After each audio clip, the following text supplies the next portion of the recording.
Hello, hello. Welcome. Hang on. I have to set up some stuff before we come in. Today is gonna be something new, something we've never done before.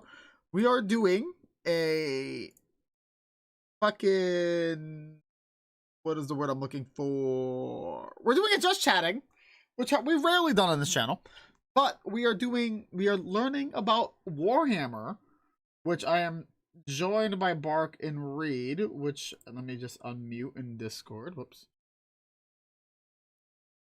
Big thing. It has. No, he's up, mate. Hey. Hello. Doesn't matter now. Hey. Don't mind us. We were just plotting. That's fair. Let me set this up correctly. We're gonna do.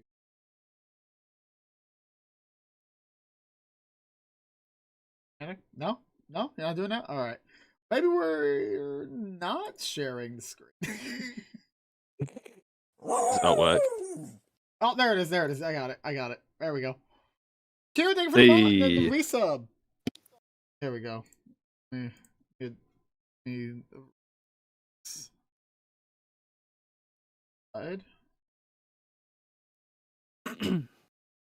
Okay, yes. So these two are gonna walk me through the lore of Warhammer. Let me move to the side a little bit. Oh. Walk the generous term. We're dragging you through. All right. Give me. I'm here. I'm listening. I'm here. I'm ready. I have snackies and drinks, so I'm ready. All right. Alcoholic or non-alcoholic? Nah, I have ginger ale because I have boo bellies. All right. So Chusi throws up at the slash areas. We know he's faking it. Ooh, I have to leave. All right. Preface this is not going to be fully in depth because if there is literally decades worth of lore and books, so if we went in depth, we probably be stuck in the War of Heaven. Christ. For after the first 5 hours. Well, in fairness, at the same time, that is still very much glossed over as well. It's more like it would be 5 hours just covering the heresy. Yeah. All right. So yeah, it's going to be there is going to be a lot of rambling, especially me and Bart, because we're going to misremember shit. We're going to correct each other, and we'll probably miss a fair bit. Or just adding on to each other's points. Yeah. Okay. So that part. Let's begin. It's like a school lesson. I'm very excited right now. It's like going back to school. In the dark days of the 42nd millennium, there was only war. And occasional memes if you're the orcs. Okay.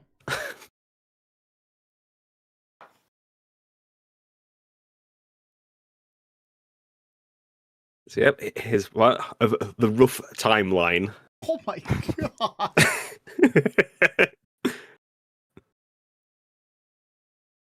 Well, just bear in mind that it does say part 1. This is still pretty much covering. When we say the war in heaven, this is pretty much still just covering that one term. Yeah. This rough timeline is the war in heaven. Okay. All right. So the other on to is at the start there was 2 races that came into being in the Milky Way galaxies.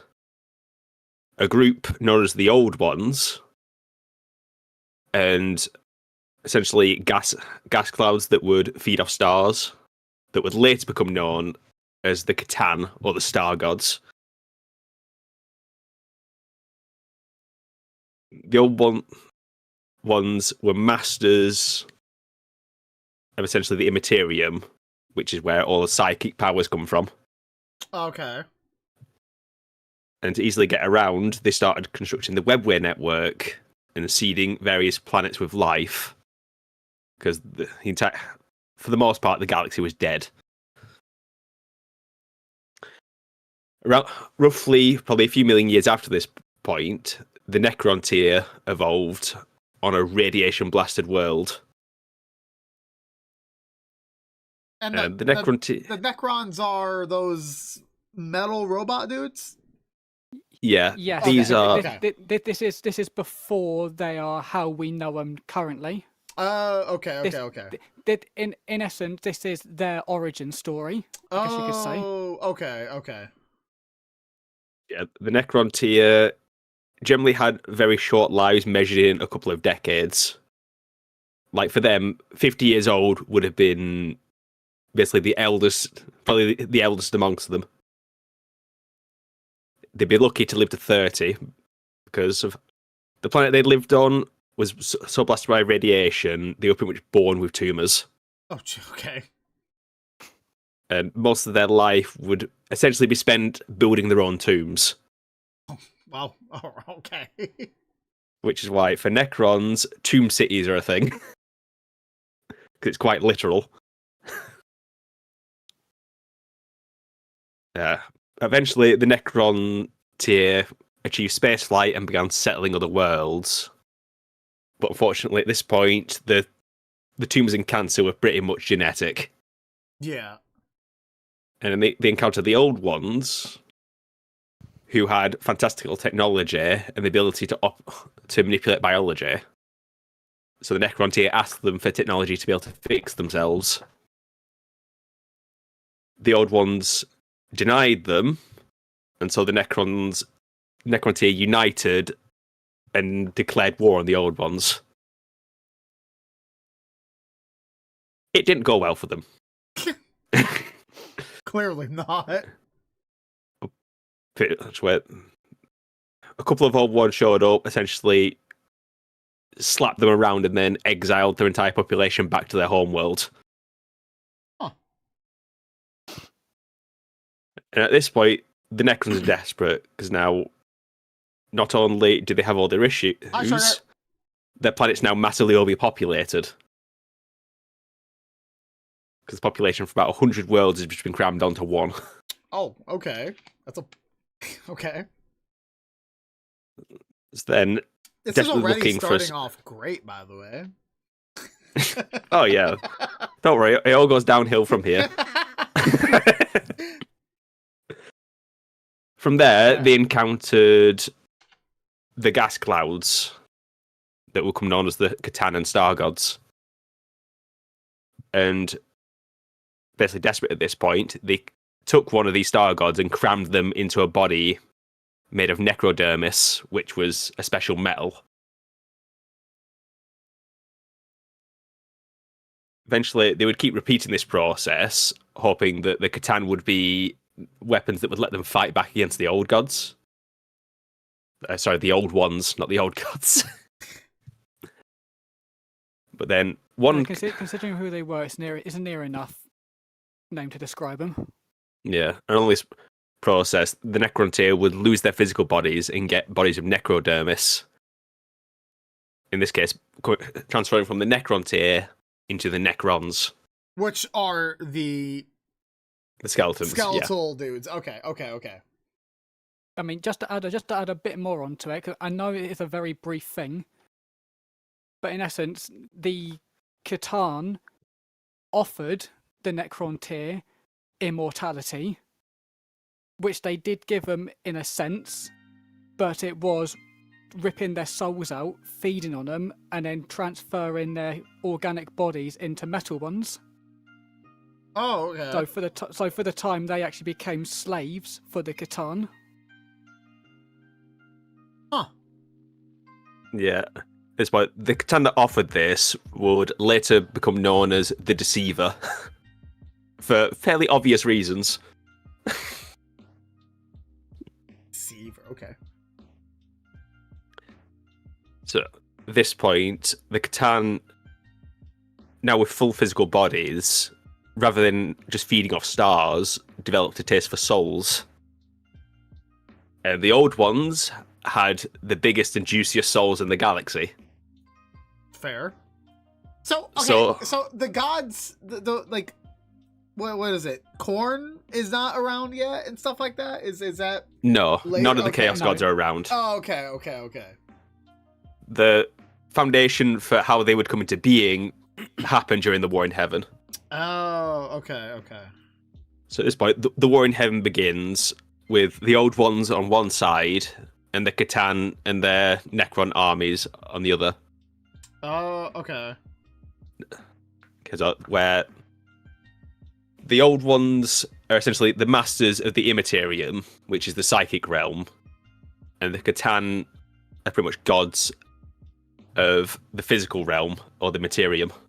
Oh, alright. The Old Ones pretty much immediately found themselves being pushed back, because Necrodermis was resistant to psychic powers, which put them on the back foot. Okay. So at this point, the Eldar reached out to the younger races and began creating, essentially, soldiers. They reached out to the Eldari, which are the Eldar, essentially space elves, Yeah. who themselves had strong psychic and physical abilities.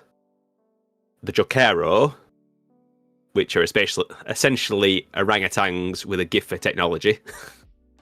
Okay. Interesting. Alright. And the Krork, which are the evolved forms of the orcs, Okay. where essentially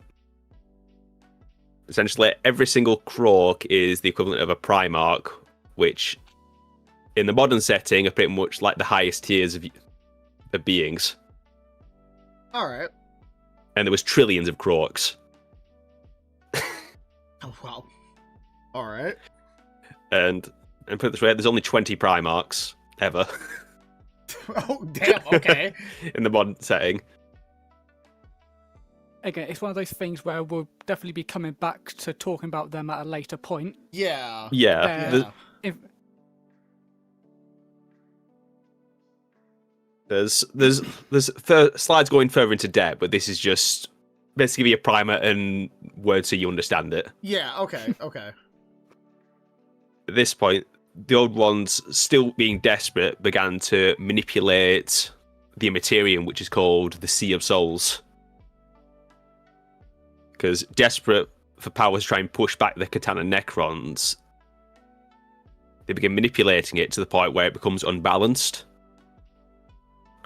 With probably the idea of, we'll unbalance it now, win this, and then we'll go back and fix it. But unfortunately, they didn't live long enough to fix it. So at that point, two things began to happen at once. One, the Necrons turn on the 𝐾𝐻, and they manage to shatter them, breaking down these god beings into basically a bunch of shards. Okay. But at the same time, the Old Ones are pretty much extinct. There's some left, but they're pretty much a dying species. Oh, alright. So the Necrons, seeing the state of the galaxy, decide it's a smart move to retreat into their tomb worlds, seal themselves away and go into stasis. With their areas, they'd wait for the galaxy to settle and then come back out.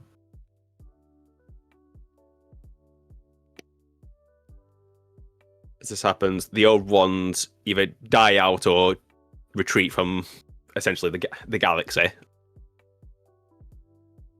Okay. And with the Old Ones, 𝐾𝐻 and Necrons all gone, the Eldari essentially inherit the Empire. Because there's no one else really able to fight them. Yeah, okay, I guess that makes sense, okay. I think you can think of it as the mantle of responsibility from Halo. Okay, that makes sense. Alright, I got you. Yeah. Alright, now it all makes sense. It's the mantle of responsibility. Okay, I got you, alright. Yeah. No, Good. in the Eldari's case, it's Good more way to put it's more the Forerunner interpretation. Oh, see, okay, this all makes sense now. I'm not as lost anymore. Alright. Put it in Halo terms. I'll get it. Hey, Claptrap. The Emperor Poogie protects. If only there's no goodness of Emperor Poogies here. So, wait, okay. So, for the Necrons, are they currently around right now in current Warhammer stuff? Yes, they in current setting. Yes, they are active, and more of them are actively awakening. Okay. From their stasis. All yeah. right. But it is a period known as the Great Sleep, where some of them technology's degraded, they've lost memories, and generally some of the Tomb Worlds got destroyed over the 60 million years. And they've generally woken up and found different species camped on what they think are their worlds. Okay. And they're not happy about it. Oh, I mean, I wouldn't be either. All right, so now, come on, part 2. I see the Chaos Gods coming in. All right. Yeah. So the Eldari, with all the others gone, start essentially containing all the old ones' previous weapons. So you have the worst ones like the Rud and the Kroaks. Rud are kind of explain the Kroaks, but the Rud are essentially like a little an infesting type Xeno. Okay. Their entire thing was to go and infest worlds and essentially produce more troops to fight. So, kind of like the Terminids? I suppose you can compare them to that, but they're also like, they're not a hive mind. They're individualistic. Oh, okay. No, the Kroaks, with no one left to fight and trapped on worlds that they can't get off, start fighting each other and slowly degrade into the Orcs, essentially matching the power level of the current galaxy. Okay, what a downfall, but alright, I'll accept it. Well, I mean, the it's all due to the old ones not giving them an off switch. Essentially. There is, with Kroaks, the similar to the Orcs is they can't build their own ships.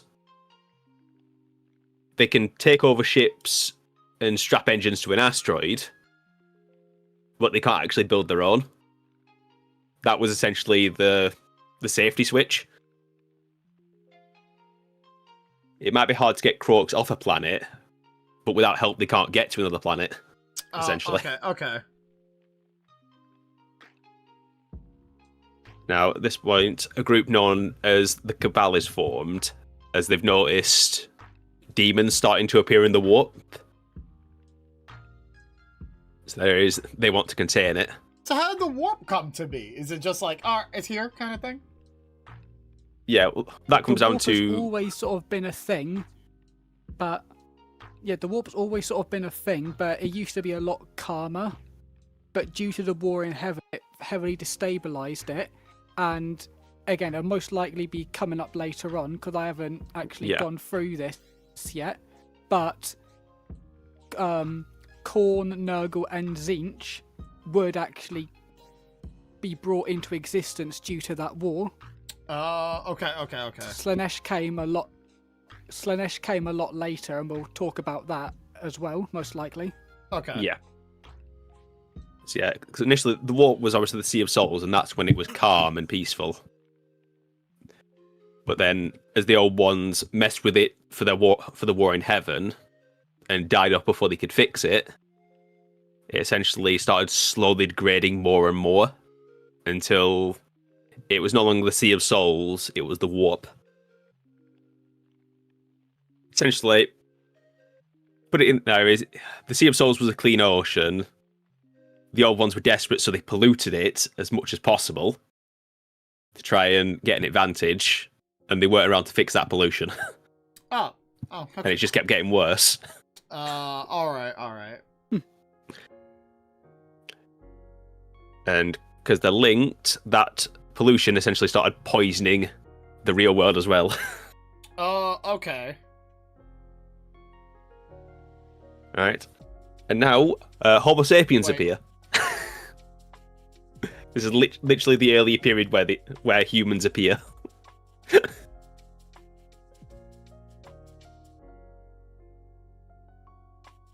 At this point, as human population grows, perpetuals and blanks start to appear.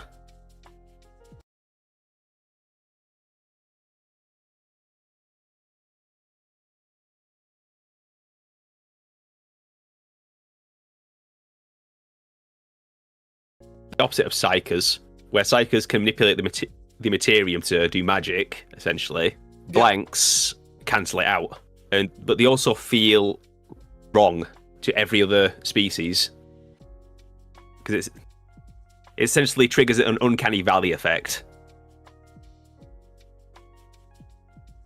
So generally, blanks tend to be persecuted and hated. Oh, that's fair. And perpetuals are another weird one where they're essentially immortals. They'll generally live forever. If you kill them, eventually they're going to get back up and heal. There are ways to kill them, but it's very rare. Yeah. Now, somewhere around this period, the being who would be known as the Emperor of Mankind is born. His actual origin and what he is continually up for debate.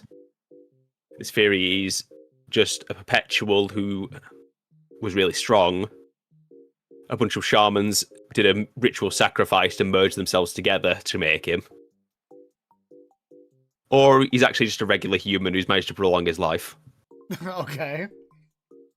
It's purposely kept in mystery. Yeah. At this point, the Roman Empire comes to an end. Oh, wow. Okay. The one thing I do know. Okay. Yeah, so at that point, we're around the 5th century. And Q is fairly right. You look very baffled just on the model. I'm taking it in, all right? I'm taking it in. Sure. So at this point, during the medieval period, the gods that would become known as 𝐀𝐤, 𝐁𝐤, and 𝐏𝐻𝐿 are finally born. Okay, and �Korn is what? Basically like the god of war, right? Yeah, he's the god of war and murder, essentially. Okay. 𝐁𝐤 is the god... the pestilence, right? Yeah, he's the god of disease and decay. Okay.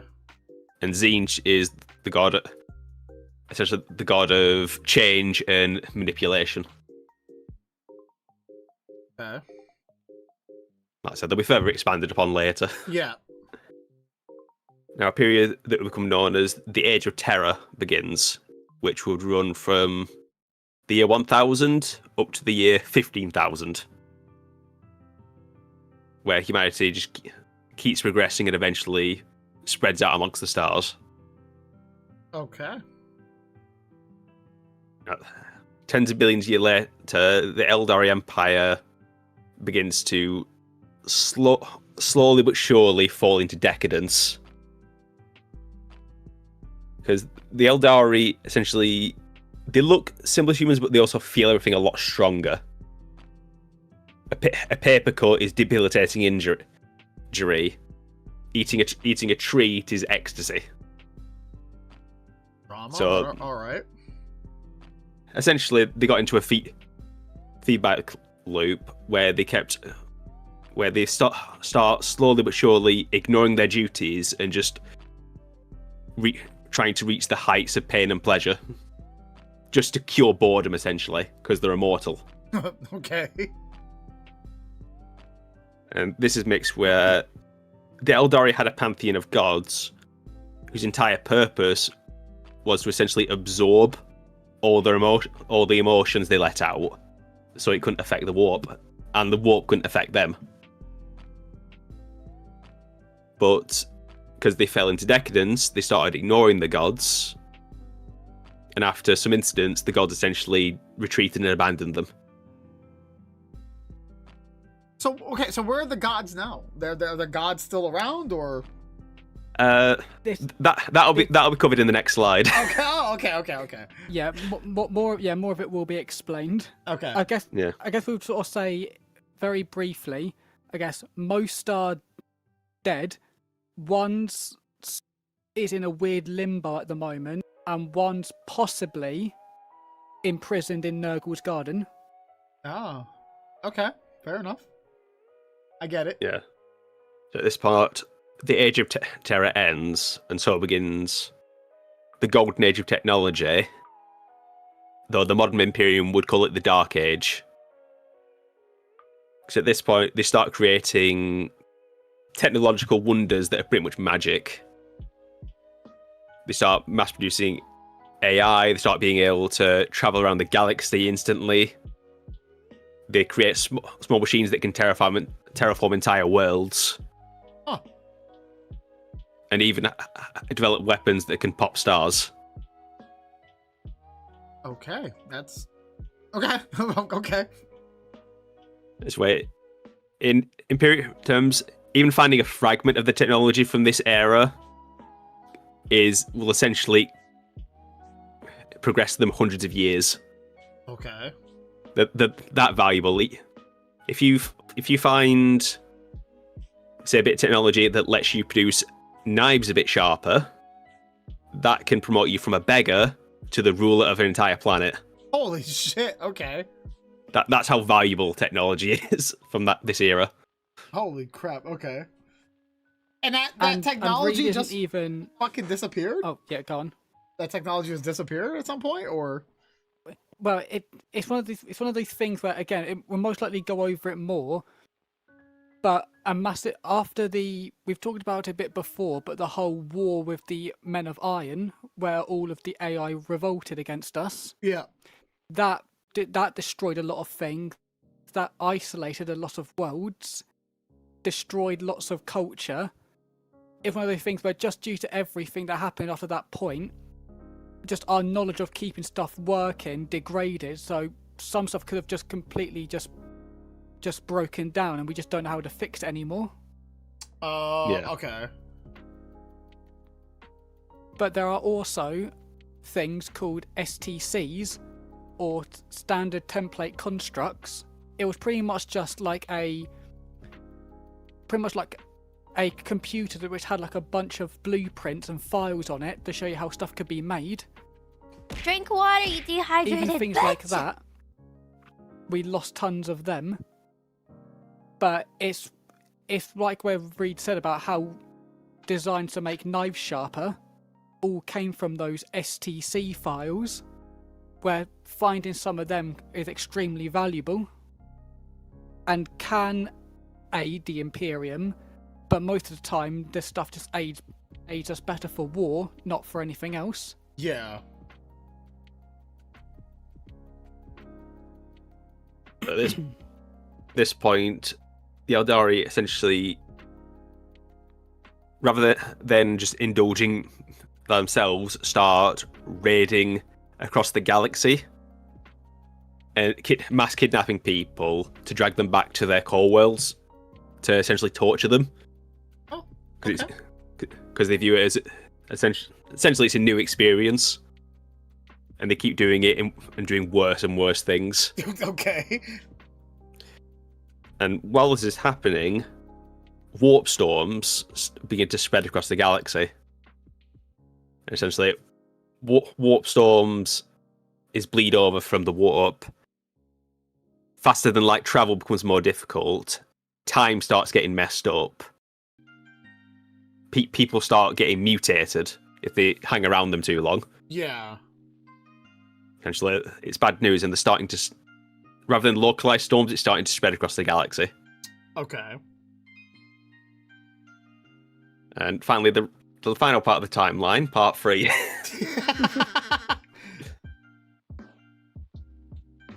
Now, at this point, as the warp storm starts spreading, psykers finally start consistently appearing amongst the human population. Okay, and psykers are what? Like people that can use like magic? Yeah, essentially. Okay. In essence, they can tap into the warp and use it as a sort of way to get power, and then they can bring it into the material world. But yeah, in the easiest way, it's just like it's this universe's version of magic. So That's kind of the like easiest way to describe it. kind of like how Mass Effect does it, where you have like the bio, and then like Mass Effect did it in a weird way too, where like you can like, use some sort of like weird like abilities and stuff like that. Yeah. Okay. Though in this case, as they had a risk of, if you're drawing from the warp, there's a good chance something else will notice and try and piggyback along those powers Okay. and possess you or blow you up, or you'll blow up because you can't handle the power. And I mean quite literal. You will literally just burst into a cloud of bloody mist. My God. Now, sometime after Psych started appearing, the Men of Iron, which were essentially the AI armies and protectors and fleets of the old human Federation, rebelled, which started the Age of Strife. 10,000 years of misery. Since the universe sucks, bro. It's only... Yeah. Oh yeah. This part, sometime after the Men of Iron rebellion began, there was the full collapse of interstellar civilization as warp storms fully covered the entire galaxy. Basically, no system. You couldn't leave a system and reach any other. You were basically trapped in your own system or sector. Oh shit. And many of these planets were hyper specialized, so some didn't have food anymore. Some couldn't produce the tools to harvest the food. Some were quite literally just started blowing up because they didn't have the materials to maintain their technology. And essentially the entire galaxy and human civilization went to shit. The golden age is over. Wasn't really that golden. I'm gonna be honest with you. The old human Federation. It didn't seem that golden with all like the madness that was happening with this, but okay. Well, it wasn't actually, because essentially the golden age technology, they'd essentially hit prosperity. No one went hungry, no one needed anything. And with the Men of Iron, they were strong enough to keep the Eldar out of their borders.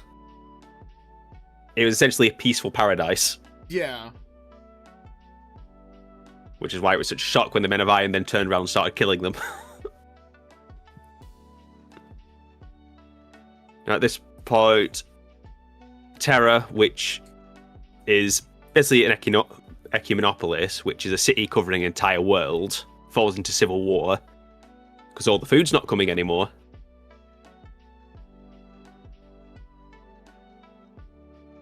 And the cult Mechanicus, or the cult Mechanicum, comes into power on Mars.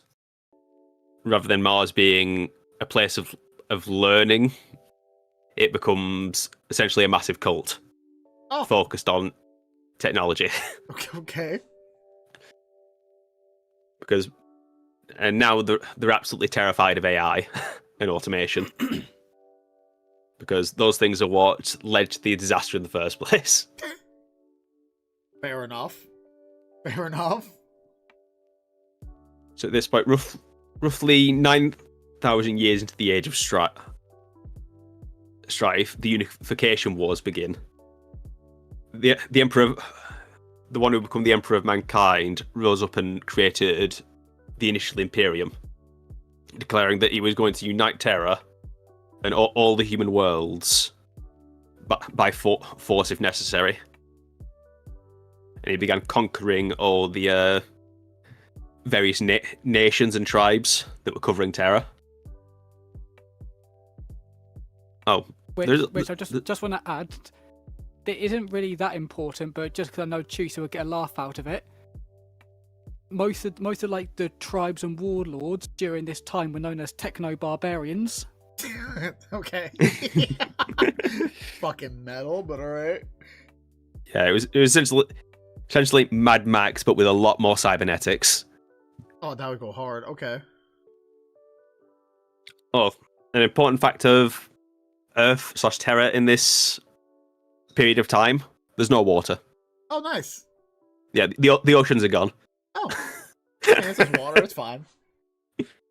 The thing is, no one knows where it went. Okay. Oh, okay. That's a problem. All right. Yeah, that knowledge is lost. That's been lost for thousands of years. Okay. I bet the initial colonists took it when they left. Probably. They'll just nab the glass while leaving. Yeah, souvenir. So at this point, for a century, with diplomacy and warfare, Earth is finally unified and the Imperium is declared. And the Emperor tries to finally reach out to Mars, which at this point had been focused just on their own stuff and just looking at Earth like, what the hell is going on over there? I'm not getting involved. At that point, the Emperor, his Imperium declared there will be no more gods. And at that point, he went out of his way to both destroy all religious, like, all churches and religious symbols were removed. Worship was banned, and he essentially started co-opting various religious words for secular means. Secular means, sorry. Essentially non-religious means. Okay. Which was then kind of thrown out the window when he went to Mars. Because the cult mechanicum at the time of Mars worshipped the machine god. And they believed that the machine god would essentially send them an avatar called the Omnissiah to lead them to further progress. And the Emperor, through some psycho shenanigans, tricked them into thinking he's the Omnissiah. Okay. Talent, but alright. So now you have the very atheistic Emperor declaring no more gods, being worshipped as a god. But it's also necessarily evil because if he wants to launch the Great Crusade to reunite all the human worlds, he needs the shipyards and foundries of Mars. Because there's very little of them on Earth. Okay. Yeah. That makes sense, yeah. Yeah, pretty much their entire, well, pretty much the entirety of Mars' civilization is pretty much an anathema to what he actually wants. But yeah, sort of like turns a blind eye and necessary evil for the greater means that he wants. Okay. So at that point, the Treaty of Olympus Mons is signed, basically uniting Terra and Mars into one Imperium. Okay. With the idea that Terra would govern all the civilized worlds, the ones that are settled by humans and lived on, while Mars would get all the forge worlds. Essentially, entire planets that are set up to be blacksmith and forgers. And contain a lot of the valuable technology. Yeah. At this point, the Emperor spends time essentially building up his fleets and armies, preparing to launch the Great Crusade. Because he knows one very significant event is coming and he needs to be ready for it. Because it's a race against time. And that event being the birth of the Chaos God Slaanesh. With Slaanesh's birth, all of the Eldar worlds are essentially consumed and destroyed. 99% of the Eldar race vanishes in an instant, essentially feeding the new god that's just been born from their depravity. And this event is so violent, it ripped open a literal hole in reality called the Eye of Terror. Okay. Cool. But yeah, with this as well, the Eldar, all those that survived, they truly do fear Slaanesh because due to her creation, if an Eldar dies and they don't have certain means of protecting their soul will immediately be consumed by her. There is no, like, I guess, afterlife in a sense. Yeah. So if there is an afterlife, but if all of the chaos gods or whatever the fuck they're called fought, who would come out on top? But let's say this: they are always been at war with each other. Oh, okay. So, some may come up on top for a bit, but as soon as one does, the rest will gang up on that one to knock them down a perch, and then they'll all turn on each other again. Q says Nurgle. There's pretty much only select points, which we'll probably mention in a minute, where they will sort of come together. But usually they are just always fighting each other anyway. Okay. And it's pretty much just been a 4-way deadlock. Okay. Yeah, they literally call their eternal war the Great Game. Because to them, it is a game. Yeah. No matter what, they're still winning, even if they get pushed back. Okay. Because, think about it this way, when they're fighting, Khorne is a god of war, so the conflict feeds him. Yeah. Nurgle is the god of decay, so every death fuels him. Yep. Slaanesh is the god of excess, so every bit of pain fuels them. And 𝐶𝐻 is the god of essentially change and innovation, so anytime something changes, it feeds him. Okay. Essentially, it's a loop. Yeah. No matter what one of them does, it feeds the other three. Okay. Like I said. So at this point, there's also, around this period, the 20 Primarchs, designed to be the generals and general leaders of the Imperium's armies and navy, were scattered. But in this case, the four Chaos Gods made a pact to essentially stop the Emperor's plans from coming to fruition. And step one of that plan was scattering the Primarchs. And I guess also just to add on, the Primarchs were the Emperor's genetically cloned sons. Okay. Yeah, that's an important part. Okay. Yeah, and a lot of them essentially have been designed to be specialised in various things. And a lot of them seem to take inspiration from various historical figures as well. Okay. So at this point, it's even more of a race against time. So the Emperor launches the Great Crusade. Because at this part, with the birth of Slaanesh, the warp storms are all gone. Those warp storms were essentially Slaanesh gestating. And when they were born, it popped. So now, warp travel can start again.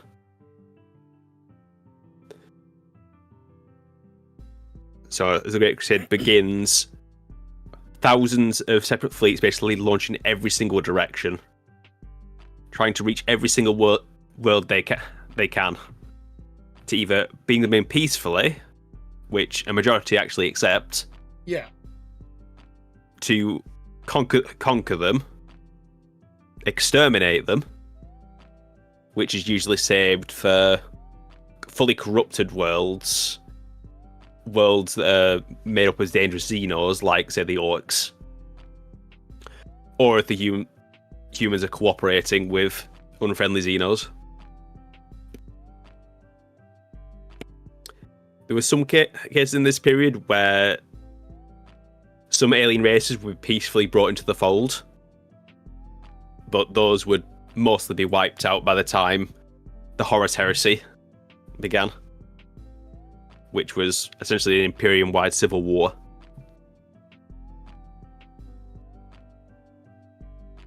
After the Civil War, the event called the Great Scouring, where the traitors have essentially been broken, and they've started fleeing, with the Scouring being chasing them down to try and kill them as fast as possible. Okay. And again, during this, well, I guess at the end of the heresy itself, this was when the Emperor was mortally wounded and then put on his throne. Yeah. Yeah. Which also acts as his life support machine. Oh, yeah, okay. And yeah, part where the Emperor can't really be taken off that golden throne anymore. Because, well, there is, if they let him off the throne, he could get better. He is perpetual, so he could literally just heal up and be fine. But there's the issue that if they take him off it, the entire planet will essentially implode and become a new Eye of Terror. Oh. So they're kind of stuck. On one hand, the Emperor could fix things. On the other hand, they can't let him get off the throne to fix things. Huh. Which has contributed to the Imperium's stagnation. Which, speaking of which, the age of the Imperium, from the 30th millennium all the way up to the 42nd, which is modern time, essentially.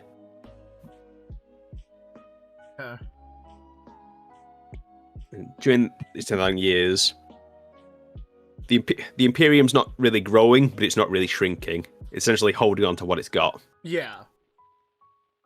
Which, considering it's currently holding 1 million worlds, still makes it the most numerous and widespread empire in the galaxy. At least until the Tyranids arrived.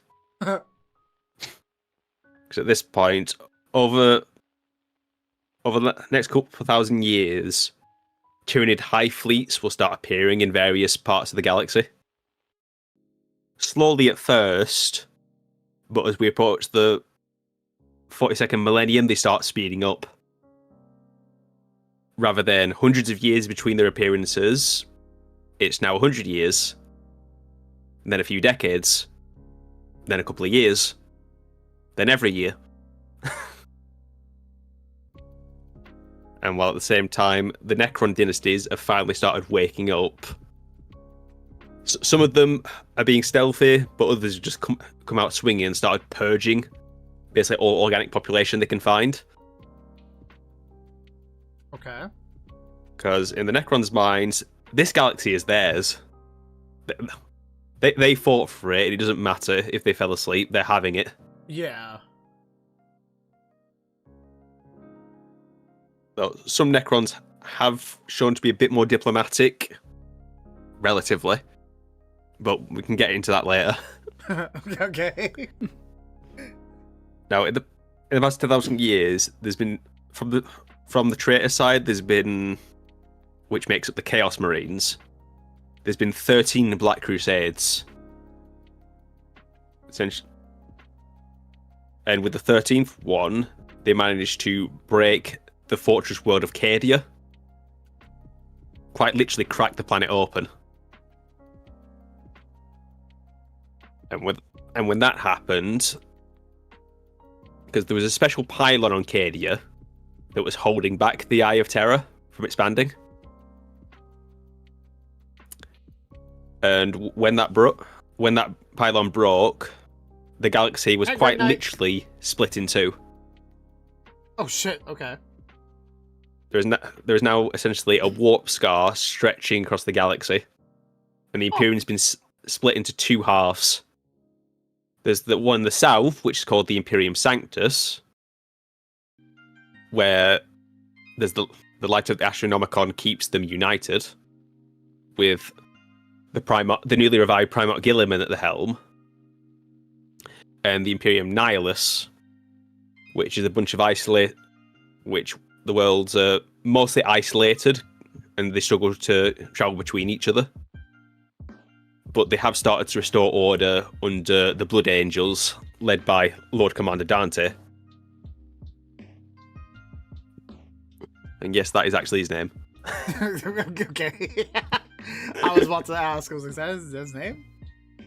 Yeah. It's better, actually. based on his the book about him, which was sort of like his origin story, Dante is like, quote, his angel name, which is the name that all boys on his homeworld are given in case they ever get inducted into the Blood Angels. But his actual first name is just Lewis. Okay. So yeah, what do I want to go by? Dante or Lewis? Lord Commander Lewis. Not as I'll just say, intimidating just as before Lord we- Commander Dante. And I'll just say one thing, like, before we move on. The first page of the slides, that covered 65 million years. Oh my god, Page okay. 2 covered page 2 covered about 15 to 20,000. And then the first half of this slide covers about 10,000. And then the last half covered like 200 years. Okay. Sorry, like the last four bits like covered only like 400 years, Yeah. roughly. So it just shows that how long the sort of universe has in it. Yeah, okay. Right. So any questions you want? Anything you want clarified? So the Necron, the Tyranids just fucking showed up? Like they're just like, hi, I'm It's- here, kind of thing? Technically, it all started during the Horus Heresy, where in order to there was something called the Ferros-Beacon, which is pretty much this sort of intergalactic messaging machine they had because they couldn't communicate with Terra properly. They blew it up, but it created pretty much a massive flash in the sort of galactic void, Yeah. and the hive mind spotted it. So for 10,000 years, they've been moving between the galaxies just to find it, only to find a massive galaxy full of food to eat on, in essence. Yeah, okay. So Yeah. pretty much a very important battle, granted, but in the grand scheme of things, a fairly inconsequential thing caused massive repercussions 10,000 years later. Okay. And what's granted- what's the Eye of Terror? What is that? Like, is that just like a warp hole or some shit like that? Yeah, it's pretty much a Essentially. Terran reality. Yeah, it's pretty much like a hole in the universe where the actual warp is flowing through into our universe. Okay. Yeah. And that is absolutely huge. Like it covers, I think, something like 5% of the galaxy. Holy shit, okay. Yeah, that was because the Eye of Terror was literally born in the Eldari core worlds, the very center of their empire where trillions lived. Yeah, when Slanesh was born, she pretty much blew up that entire area. Okay, fair enough. And any other planets that weren't blown up were dragged into the warp to be corrupted. Okay. Alright. Alright. Now, just to give a synopsis of the old ones. I thought these were one of the first two spirits to appear, but they're basically the first sapient ones. They evolved, looked at this galaxy which was devoid of life, and finding themselves having basically a limitless power that they had no equals for, decided to start seeding the galaxy with life. Okay. Essentially, either they found primitive life and essentially nurtured it to grow, or they created their own, like the Eldari. Oh, okay, yeah, alright. It is implied that the old ones might have messed around in early human history when we were still competing with Neanderthals. Especially since one of their created races were essentially orangutans. Oh.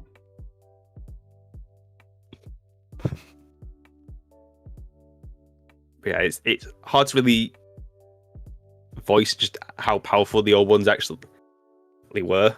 Yeah. Essentially, the last 30,000 years of war in the 40k universe, that in terms of the War of Heaven, that was barely like a skirmish. They fought in terms of trillions, which kind of goes to show you just how far the Necrons have had to fall. That they're still the most like advanced race in the galaxy, but they still struggle to basically kill vermin. Yeah. And a single Catan shard is basically a threat for entire armies. Yeah. Okay. But yeah, so the old ones, through their own desperation, are essentially also the ones who fucked over the galaxy. Because all right. Desperate to essentially save themselves from extinction and being eaten alive by the Catan and Necrons, they messed with the Sea of Souls so much that it would eventually become the Warp.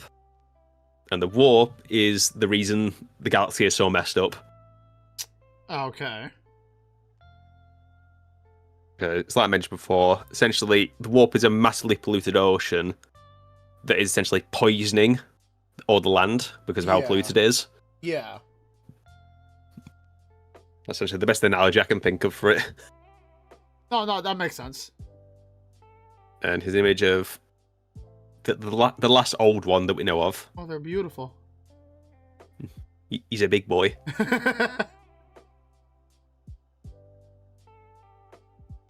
Yeah, I mean, they're pretty much just frog people. Essentially. They're a blend of like frogs and lizards. Yeah. There is actually some weird lot where they used to be a more closely linked to Warhammer Fantasy. And the old ones used to be referred to as the Old Slan. And those and the Slan and the fantasy isn't connected to any of it? No. No? There used to be some connections, but that it hasn't been like that for a few decades at this point. Yeah, okay. Yeah, I mean, honestly, the only real...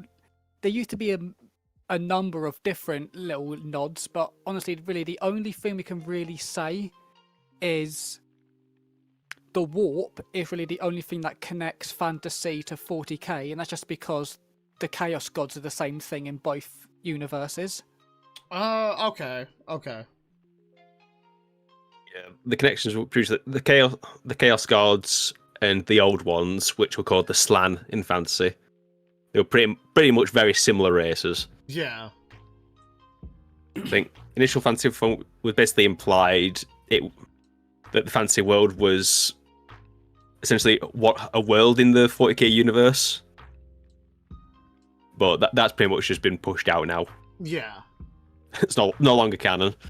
And I think there was, I mean, again, I was never into fantasy, so I wouldn't know, but I'm sure I've heard one where something like the entire 40k universe was trapped in a bottle in like a wizard's library or something. Some like weird yeah, that was a thing.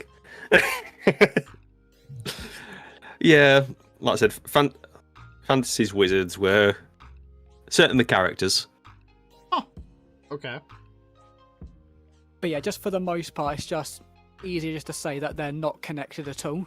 Okay. Yeah. For the easiest sake of things. I just want a list of both confirmed and suspected creations. So you have the Eldari, Space Elves, the Croaks, who would become the Orcs, the Jokero, which were obviously the orangutan people. Yeah. The Crud, which were essentially the Infestors.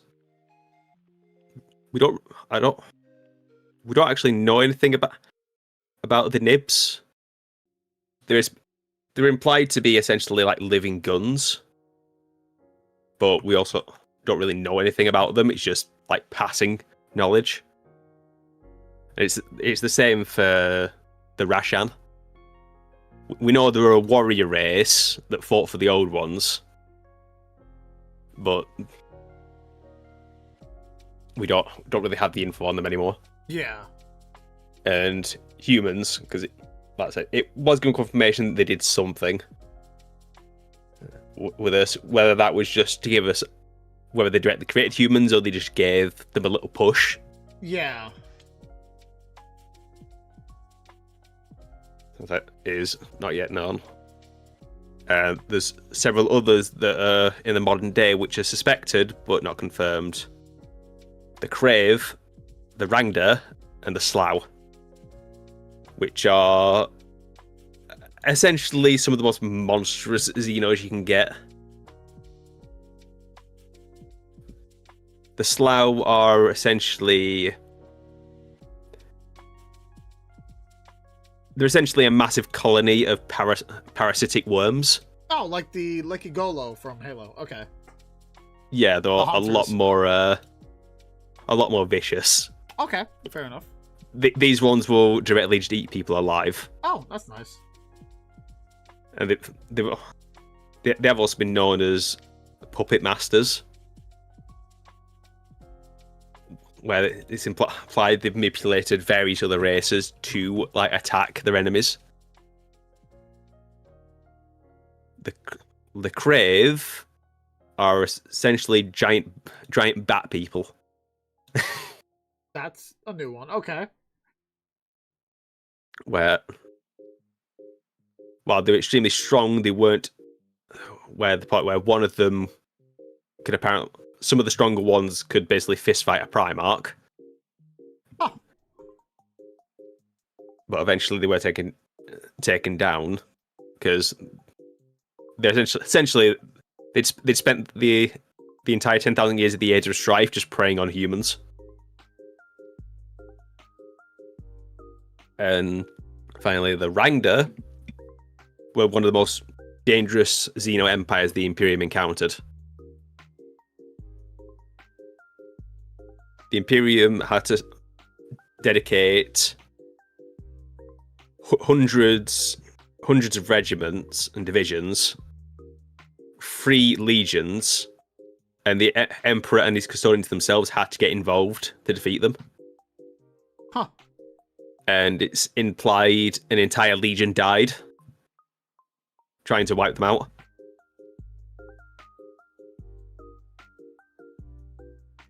But we can go further into that legion a bit later when we get to the slide. Okay. And retconned the Slanny. Obviously, they were connected to the Slan from Fantasy, but they've been retconned away. Okay. Away with you. You're gone. You're done. Right. Any questions about these ones? So you said the nibs? What do they call them? They're guns? You said they're guns? Essentially. I think they were essentially meant to be biological guns. Okay. It's very describe them, but they basically a living weapon, basically, right? Yeah, they were described as insectoids. Oh, okay. But like I said, the lore about them is both old and muddled. And 40k has a penchant of saying everything's canon, but not everything's true. So the info we have on them might not even be true. That's fucked up.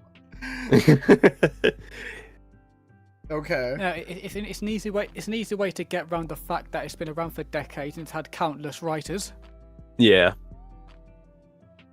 Interesting. Okay. Yeah. Want to know more about any of the others? No, I'm okay. All right. So yeah, the Necron tier. We went fairly into essentially what happened to them. Yeah.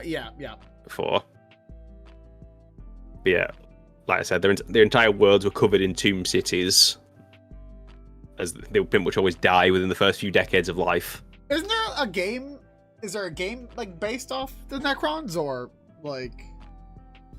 They have been involved in various games. Okay. Yeah, There's been games with the Necrons in it, but nothing with the Necron tier. Okay. This is their organic selves. Oh, Yeah. okay. Yeah, this is the Necrons. In modern day are kind of splits. Some of them want to try and reverse the biotransference to regain organic bodies. Others don't care and are happy with being machines, and others want to essentially ditch the robot bodies and become beings of light. Oh. Okay. Which is also part of what fuels the Necrons infighting in the modern day. Oh, okay.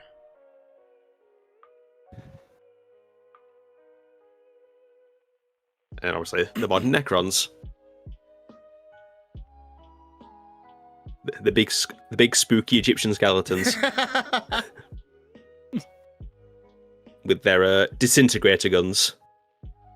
Yeah, I've seen like, I don't know, YouTube shorts of like a salamander fighting them with a guy with a white helmet and stuff like that. I don't know anything about that, but I always catch these like YouTube shorts about it. Yeah, the Necron guns are very nasty pieces of work. Essentially, when they hit you, they start essentially disintegrating you atom by atom. Yeah. And you feel every moment of it. Oh, Jesus Christ, okay. It's literally a weapon that's both brutally effective because it goes through every type of armor. And it's also meant to torment essentially the animals they're hunting for sport. Yeah. And the weapons are adequately named Gauss Flayers.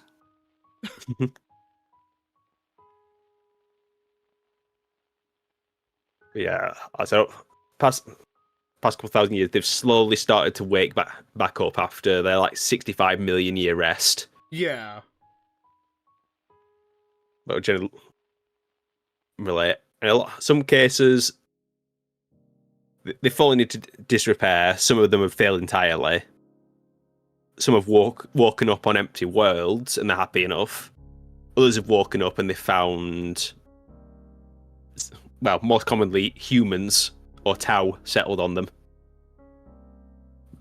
And some would essentially just stay in their tombs, trying to repair it to get back into fighting form, while others just immediately rush out to try and exterminate Yeah. whoever's on the planet.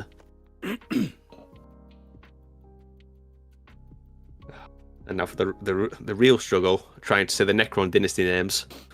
Thank God I'm not reading. All right. Actually, no, read before you say it. Since Juicy did say that, you get to try and read it first. I don't even know how to fucking say these. And that sounds like a you problem. 𝐶𝐻𝐿 is the first one, right? 𝐶𝐻𝐿? The Silent King? Yeah, that's pretty much how I'd say it. Yeah, that's how I would say it. The 𝐶𝐻𝐿, yeah, 𝐶𝐻𝐿, yeah, near enough. I don't So even fucking know the second one. the Saltec. Oh, yeah, okay.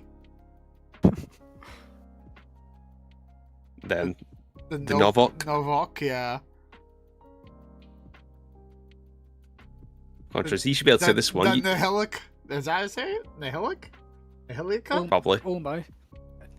But based on the audio books, it's the 𝐏𝐢𝐻𝐿. 𝐏𝐢𝐻𝐿. Oh, okay. Yeah. And then the 𝐓RAHEK. 𝐿 and Mefrit? Yeah. Yeah, Mefrit is definitely the easiest one because there's no like weird K's or thing. I hate when there's K's in them. I hate when there's K's in words. Yeah. But these are basically the known major dynasties. There's over a dozen minor ones, but I decided not to include them, just for sake of brevity. So the 𝐶𝐻𝐿 are essentially the dynasty of the Silent King, who's the king of all the Necrons. He was the king of them when they were the Necron tier, when they underwent biotransference, and he's the current king now. He's one of the few Necrons who didn't go to sleep. Instead, he he, along with a few other ships, essentially went into the void between the galaxies. It's only recently he's returned to the galaxy. Huh. Because he's encountered the Tyranids. But they don't really have anything to worry about because they're not biomass, right? But think of it like this, though. It's more in the sense of, I believe the Silent King is in the camp of wants to return to organic life. There'll be nothing to return to if the Tyranids eat everything. Oh, okay. Essentially, yeah. You think of the Silent King of, rather than the exterminate organic life, viewing himself as a shepherd and the rest of the galaxy of his flock that he has to protect from wolves. Oh, okay. He'll still slaughter them if it comes down to it, but it's his. Yeah. He's not going to let some freaking bugs do it. Not until he's got what he wants. So he isn't nice, he's just pragmatic. Yeah. I mean, I guess, in my mind, I feel like they would be the best against everybody. Like... Yeah, they generally are. Yeah, that's how I see it. But the Necron's main issue at the moment is they're durable and they can repair themselves to a point, but there's a limited number of them. If a Necron's destroyed or actually dies, that's it. That body's gone. That's a bit of population you're not getting back. Okay. So they don't have unlimited numbers like a lot of the other. Okay. Yeah, basically, the further they are from their tomb worlds and their technology, the more vulnerable they are. Okay. Generally, if they're injured, they can teleport away and get repaired. Yeah. But if they're too far away, they can't teleport, and then if they die, they're not getting repaired. I see. Okay. So they're probably technologically the most powerful in the setting, but there's only a few of them. Yeah.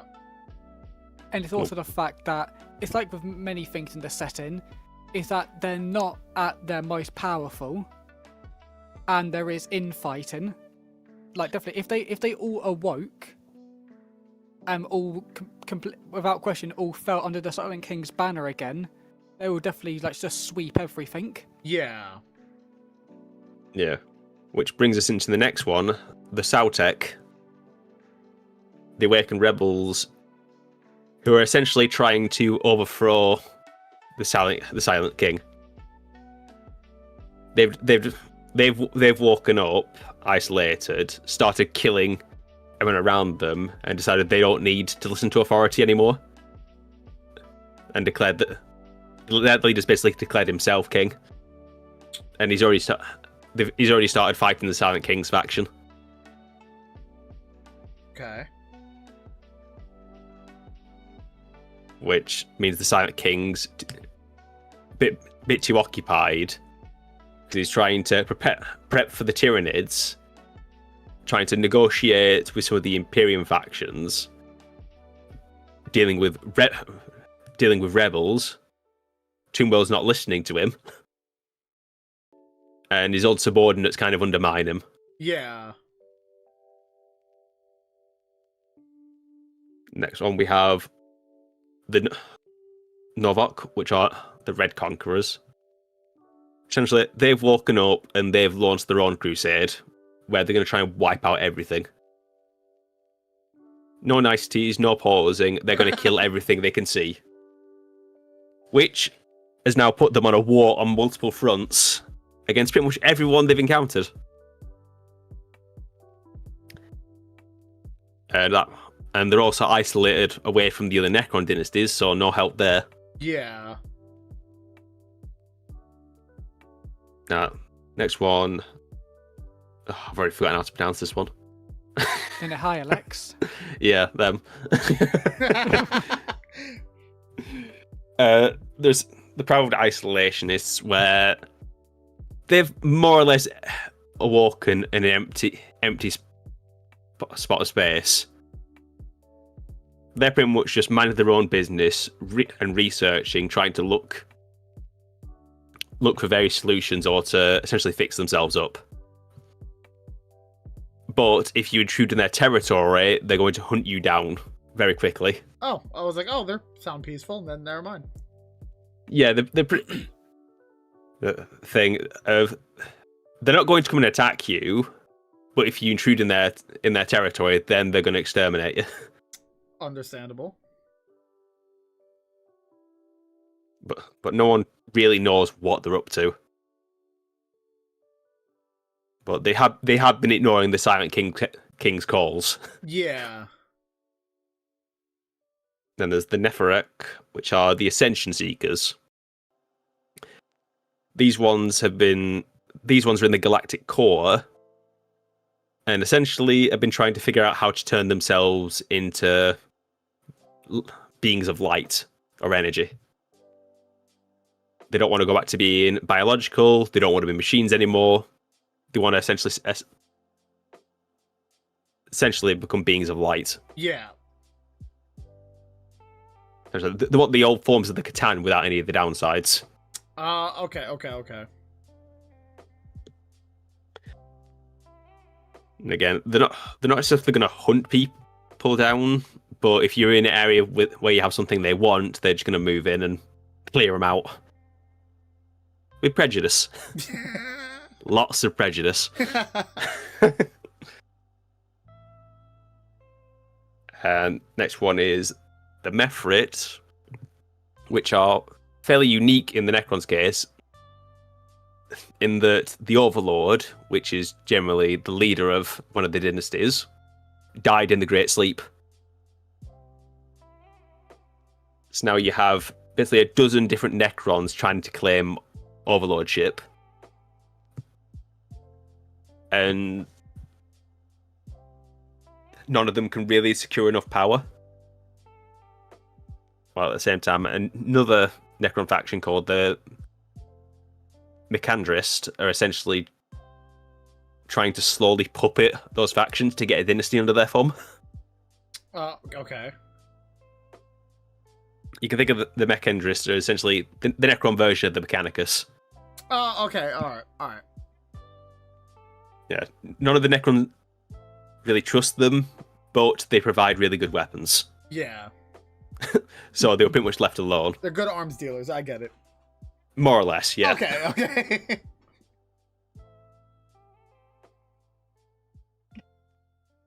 Right. Any questions here? So... Hang on, I'm like putting all my thoughts together. Yeah.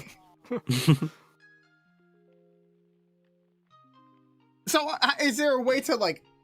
So, the ones that are talking with the Imperium, so the Imperium's not like, alright, fuck you, you're different, I'm just gonna kill you? Is that not how that works? I thought that's how it works. It's more of the fact that they'll either already be fighting, and then they'll send an envoy, or the Necrons just sort of appear out of nowhere and try and pretty much find someone of command to try and talk to first. Yeah. If anything. Okay. Because I thought the Imperium was like, everyone that's different is wrong, they have to die. It pretty much is like that. Oh, okay. I mean, we'll probably get into some bits, but like Guilliman, who's pretty much de facto ruler of the Imperium now, he has got a working relationship with some of the Eldar factions, for example. So, it wouldn't be completely out of the realm of possibility if he could possibly get a working relationship to an extent with some of them.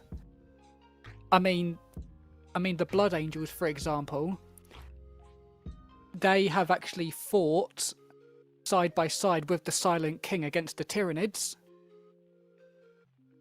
In a short story, the Silent King came to Dante and they pretty much broke a deal to defend a certain planet. Huh. Yeah, and while the Imperium, by and large, is very xenophobic, there have been cases where some of the leadership has been practical. If there's Eldar about, but they're facing a massive Orc invasion, they're generally willing to basically make an agreement with the Eldar of, we ignore each other, because the Orcs are being a menace, That was interesting. The God Emperor just entered the tavern. Oh no, not the God Emperor. Please, sir, I don't wish to be smited. Okay. I'm sorry. No, okay. I'm sorry. I spot whether he knows. All right. I get it. I get it. Look, So they'll work together if there's some sort of A benefit. greater threat. Okay. All right. I get it. And again, I'll just say that there was one more short story, which was the Imperial Guard and orcs were fighting each other until there was a demon invasion, and somehow the Guard agreed to work with the orcs. I mean, to the point where they even had a strategy meeting together. Okay. Which mainly involved the Imperial Guard commander getting angry that the orc warlord was playing around with all the little model tanks on the map. Yeah, there is a lot. Like for the orcs example, they are living for the fight. Yeah. When they're fighting the guard, but when a demon invasion happens, fighting the demons seems like a better fight. So they are willing to essentially basically stop fighting for a moment to go fight something that's more fun. Okay. Doesn't like 99% of the time it's not going to happen, but occasionally it does. It very much depends who's on the ground. Yeah. All right. But again, these were just sort of examples of where they have worked with aliens before, but like it's usually more of just a short-lived alliance more than anything else. Yeah. Okay. No, I was just curious about how that worked. All right. Yeah, pretty much. And any time like the Imperial forces work with the Eldar, they're always expecting the backstab. Because the Imperials learned at one point, the Eldar will sacrifice a world of trillions just to prevent one Eldar from getting injured. Okay. And that's only a slight exaggeration. That's Eldar thought process. Yeah. Okay. Because, we'll put it this way, the common way the Eldar refer to humans is 𝐻𝐻. Quite literally just calling us monkeys. That's fair. They pretty much view humanity as just, like, barely sapient animals. Primitive and stuff. Okay, no, I gotcha. Because like all elves in any form of media, they are uptight bastards. Yeah. Just different versions. So wait, what are so I always thought the Tau. Wait, what are the Tau then? I thought they were elves. We'll get to them, but no, they're not pointy-eared. All right, Reed, don't fucking stab me. It was a question, bro. No. No. The Tower of the Vagina Heads. The vagina heads. All right. I'm not even exaggerating. Okay. The designer had some weird ideas. The Eldar are like arrogance in a living form. I'm okay. Yeah, okay. That's a good way to put that. All right. All right. And here's the most well-known and infamous of the Necrons. Our boy. 𝐀𝐻𝐿 the Infinite. Metal name. Also known as 𝐀𝐻𝐿 the Collector and 𝐀𝐻𝐿 the Thief. Oh, he's got a lot of titles, okay. Wait. He declares himself... He's also a Necron that never went to sleep. He's just essentially been hiding.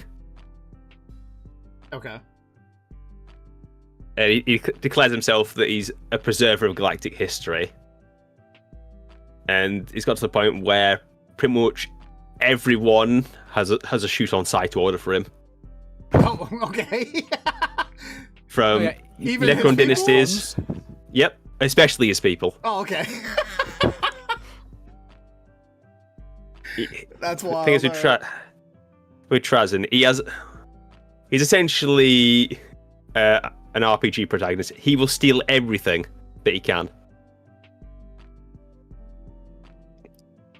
Because what 𝐀𝐻𝐿 has is he's essentially got a essentially a little portable world. And he has stasis cubes that can capture anything and hold it in them. Oh, he's got Pokeballs? That is Essentially, a yeah. meme about He's him. a fucking Pokemon capture ball. He's a Pokemon trainer. No, actually, not joking. You say that. Quite a lot of times in media, when he gets into fights, he never fights himself. He brings parts of his collection with him. Oh, I love this guy. I love this guy. And literally throws his little Pokemon cube. I love and this lets guy. out like armies worth of things he's collected to fight for him. So can Warhammer sue Nintendo or Pokemon Company for stealing his idea? When did this guy show up? The cubes. The Oh, cubes. the cubes. Yeah, Fuck. Damn it. They almost got him. We almost got Nintendo. But yeah, �Trazyn has been known to steal pretty much anything he finds unique or relevant. Could be a bit of technology, it could be a rare mineral, a holy relic, treasures belonging to other dynasties. Yeah, individuals or even entire armies. I like this army. It's mine now. Oh, but Okay, so hang on. So he collects them, right? And Yep. they just listen to him after he's like, all right, entire army go. No. No, he implants things called mind shackle scarabs into their heads. So it's like a tiny little metal beetle, which they don't necessarily do as it's weird. Like it's not necessarily like they're under mind control. It's sort of more like they sort of can't perceive him, and they'll just sort of believe that they received orders from their own commander. They'll suddenly appear somewhere, sort of a bit confused, but then they'll sort of remember that they were told to hold this ground, and then they'll just do it without thinking. Oh, okay. Yeah, and to give you an idea of how long he's been doing this, in his collection he has a bunch of Croaks. Oh shit. Okay. He has the only Croaks in the galaxy in his collection. Wow. I roll. He's even got Eldar from before the fall. He's just been stealing everything. Okay, I can see why he's shoot on sight. Everybody's gonna get him. I mean, he may not be written into every story, but pretty much I think of any major event, he's probably been there. Oh shit! Okay. Yeah, like at the fall of 𝐏𝐤, he was essentially in the background attempting to stop it from falling. He realised it was going to get a lot more. Basically, it was going to be harder for him to collect stuff if it fell. No, my collection, my Yu-Gi-Oh cards. No, okay, I get it. Yeah. All right. Yeah, and he pretty much does have a planet-spanning museum. He's a fucking nerd. All right. He's a space nerd. All right. No, like I'll send you it later, but I know like you mainly use your Audible stuff for your light novels, but there is an amazing Necron novel with �Trazyn in it, and it's pretty much just a book covering a 10,000-year-old feud with another Necron. Huh. It's an amazing novel and surprisingly funny as well. Okay. All right. Yeah, �Trazyn is pretty. It's pretty much just the tale of a charismatic klepto who physically can't stop himself. Okay. Fair enough. All right. You know, he is one of the best characters in the setting. That's interesting. Okay. And he is also just a massive troll as well. Yeah. Like, again, the ultimate bamboozler. I mean, I think a good example is actually from the more recent editions of the Imperial Guard rulebook. Because when 𝐏𝐤 fell, he spirited away the 𝐾adian leader, Lord Castellan Creed, and he's in his and he's now in his museum. But his daughter has now become the Lord Castellan of all 𝐾adian forces. And when she got her promotion, she went into her quarters and she found her father's coat just on her bed, which still stank of cigarette smoke and ashes of 𝐾𝐤. Pretty much �Trazyn just sort of realised that she got a promotion, took the coat off her of her dad in stasis, and then just put it in her room, then fucks off again. Here you go. I'm leaving. Bye. All right. Yeah, it's pretty much like, oh, what's this? Is your dad still alive? Who could have done this? And then just disappears. What a dick move. Okay. Okay. Now, the next ones, the Catan. I don't like this guy next to my shoulder. That's a deceiver. Okay. Yeah. Yeah, that's the Catan that screwed over the Necrons, who would later gain the name the Deceiver. Okay. They do actually have more complicated names, but we just sort of go by their titles instead. Yeah. Yeah.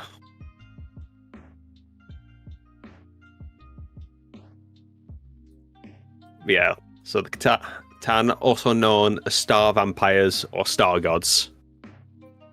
They were quite literally before the Necrons found them and gave them bodies, just clouds of gases that fed off stars while wandering the galaxy. There was quite literally not a thought behind in their heads. But as soon as they got physical forms, they gained a craving for something stronger than just stars. They wanted human souls. Well, not humans, just souls in general. Yeah. So, yeah, one of the first Catan, the Deceiver, which is the boy down there, went to the Necrontyr and offered them biotransference, which essentially covered their entire body in the necrodermis metal and transferred their consciousness to it. But at the same time, the Catan just devoured their souls, which killed the personality of pretty much 99% of Necrons, with only the higher-ups and some of the nobility keeping their personalities. Obviously, individuals like Trazyn. Yeah, okay. And there are a number of... Oh, no, you go on first.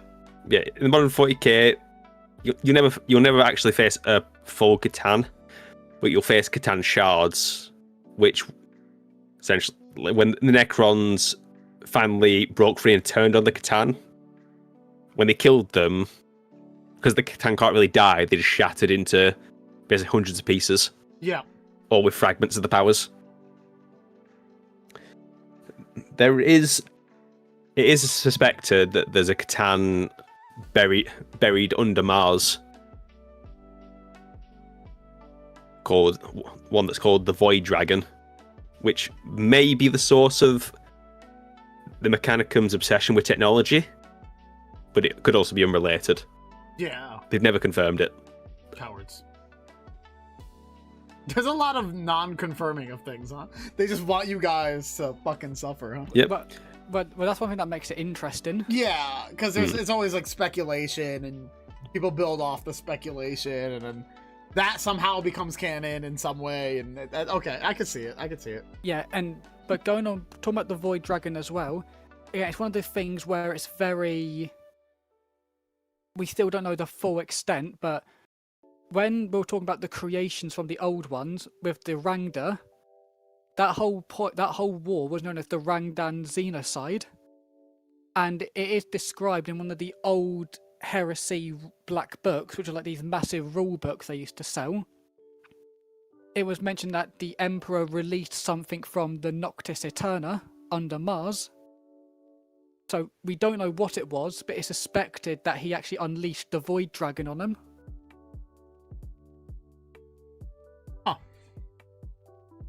But again, it's one of those things where, since it was never specifically stated what he released, we don't know.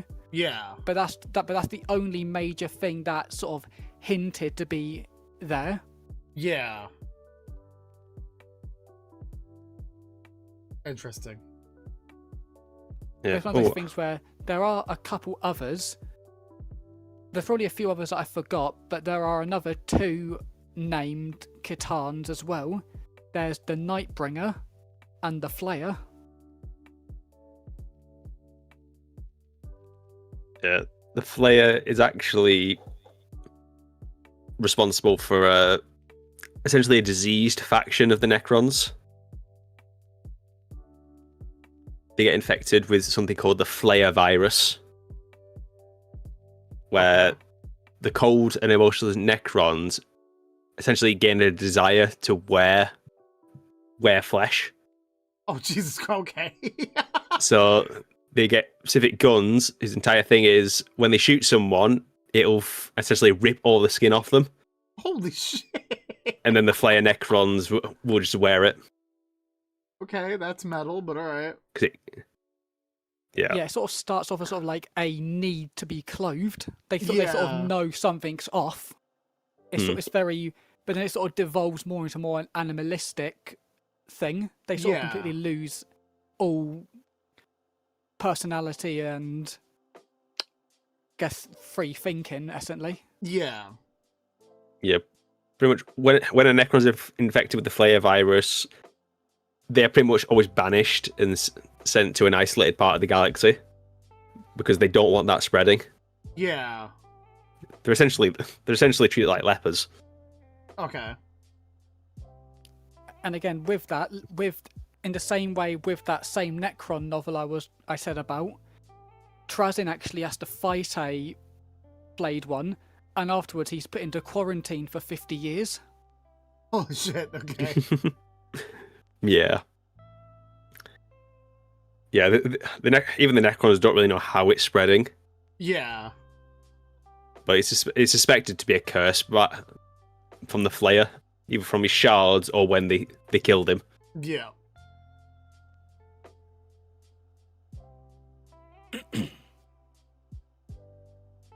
So just a bit of art from the War in Heaven. Also, that gives you a sense of scale of how big the Kroaks were. Because that big green boy is a Kroak. I thought that was a fucking Chaos Marine, or what the fuck you guys call him. Nope, that's a Kroak in armor. Holy shit, okay. And that by his leg is an Eldari. Okay.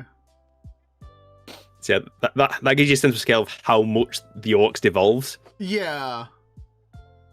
They basically ended up like a third of their height, with probably like only a fourth of the actual strength. And a severe lack of brain cells as well. Yeah. So were the Quarks? Whatever. Kroaks. Were they super smart? I wouldn't say super smart, but they were intelligent. Oh, okay. Basically human level.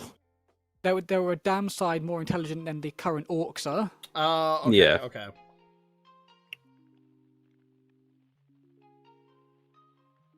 Okay. Yeah, you can find the Kroaks were essentially like human scale intelligence, and the Orcs are like children level. Oh, okay, I gotcha. Which doesn't mean they can't be smart, but it also means that when they get intelligent, when they get an intelligent foe, it tends to be very cruel.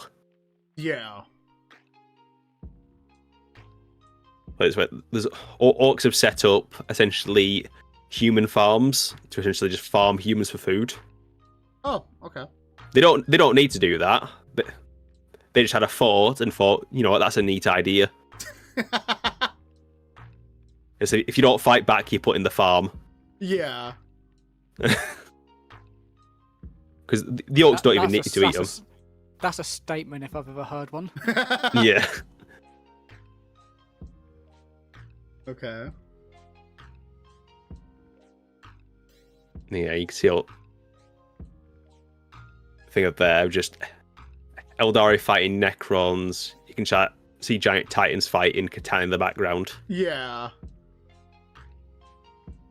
I like that vehicle thing to the top right above my horn. What this? Yeah, whatever that thing is. That reminds me of Grievous's bike in Star Wars.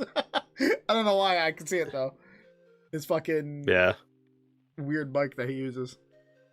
Yeah. I'm pretty sure that's just like walkers. You got the legs there. Yeah, and then the cannon head there, on and then side. the guns. Yeah, that looks cool though. Probably like a little walker. I think that purely based on the sort of the big sort of carapace armor on it, I think that's I forgot what it's actually called, but I think that's the biggest Necron vehicle that you can get on the tabletop. Oh shit, really? Yeah. Pretty sure it is, yeah.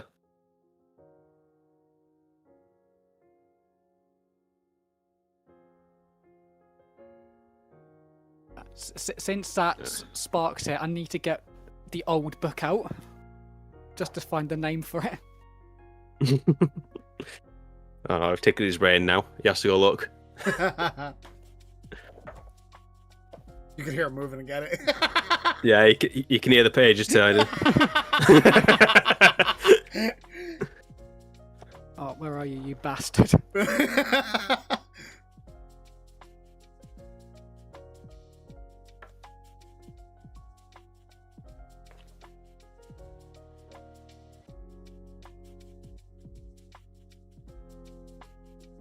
But anyway, keep going while I find it. It's fine.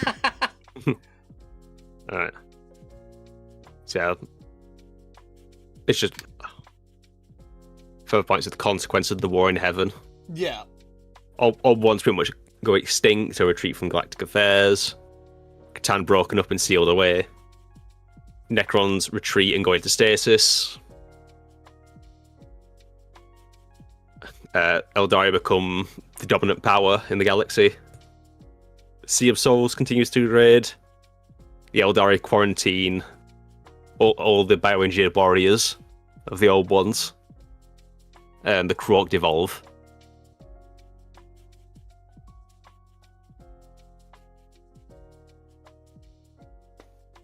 And here we essentially cover the reign of the Eldari Empire. Okay. Now, when the Eldari essentially, again to use the Hale term, had the mantle of responsibility inherited from the old ones, they did initially do good work. They quarantined the weapons, which would have gone out of control. Using the webway network, they pretty much had easy traversal of the galaxy. With the knowledge of how to manipulate the warp, they managed to keep improving their empire. And the Pantheon of Gods essentially protected them from the continued instability of the warp. Okay. So for the first 50 years, they were fairly benevolent and they repaired a massive amount of damage done to the galaxy. But after everything was done, the immortal Eldari essentially grew bored and began experimenting to basically try and cure that boredom. And it almost reached a point where their god of war attempted to essentially smite an entire world of them. Before the Eldari head god, 𝐏𝐢𝐻𝐿, basically stopped him and pulled the gods away from the Eldari Empire, which was becoming increasingly degenerate.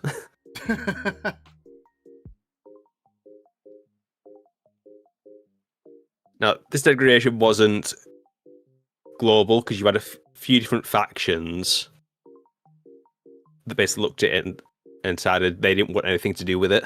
Yeah. And so when Slaanesh was born, they started splitting off. First, you have the Ashayani, or the Craft World Eldar. They live on essentially giant city and world ships. These are all vary in size, but they can generally contain a few million to a few billion people. Oh shit! Okay. But with the birth of Slaanesh, the instituted essentially a belief system called the Paths, where they dedicate their lives and emotions to one very strict path of life. To essentially to focus to not let their desires control them, so that Slaanesh can't eat them. Because if they lean too far into their emotions, it's essentially an opening that Slaanesh can grab them early. Yeah.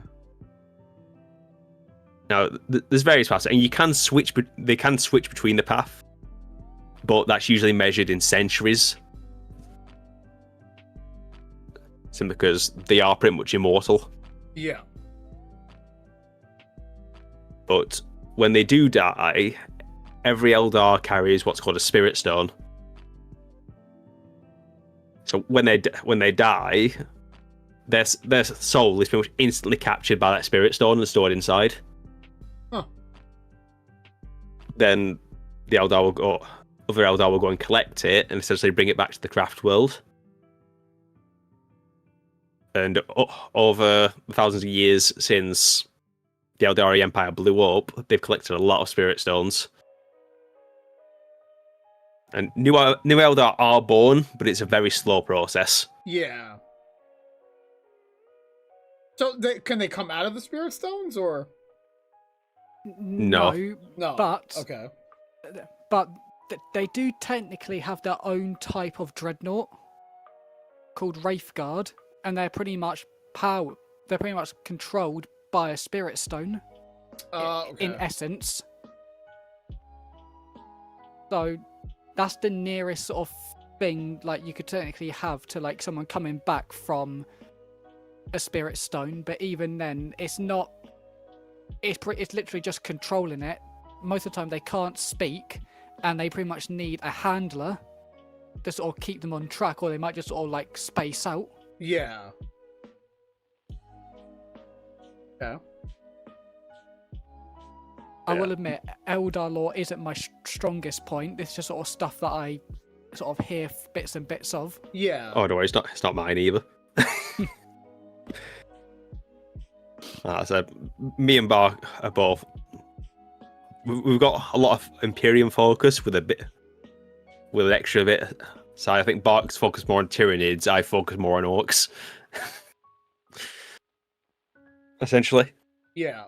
Yeah, and then I know bits and pieces of like the Tau and the Necrons. It is the Eldar that I know least of, though I still know bits and pieces of them. Right. Yeah, there is hundreds of Eldari craft worlds. I've just listed a few of the major ones. Yeah. So you have first one, the Aleltok or Alitok. It's not. Yeah, I'm not very good at these names. There's too many different pronunciations. You know, and I'm gonna make it worse. I've heard it as Alatok. Yeah. So there's a third pronunciation. Oh, for you. great. Okay. BL10? Is that the next one? Yeah. Biotel? Yeah, near enough. Yeah. First, Alitok. They're essentially they're the spy masters of the Eldari. Okay. They have agents across the galaxy, constantly monitoring, nudging events, trying to get things favorable to them. And they'll generally trade this knowledge with the other craft worlds.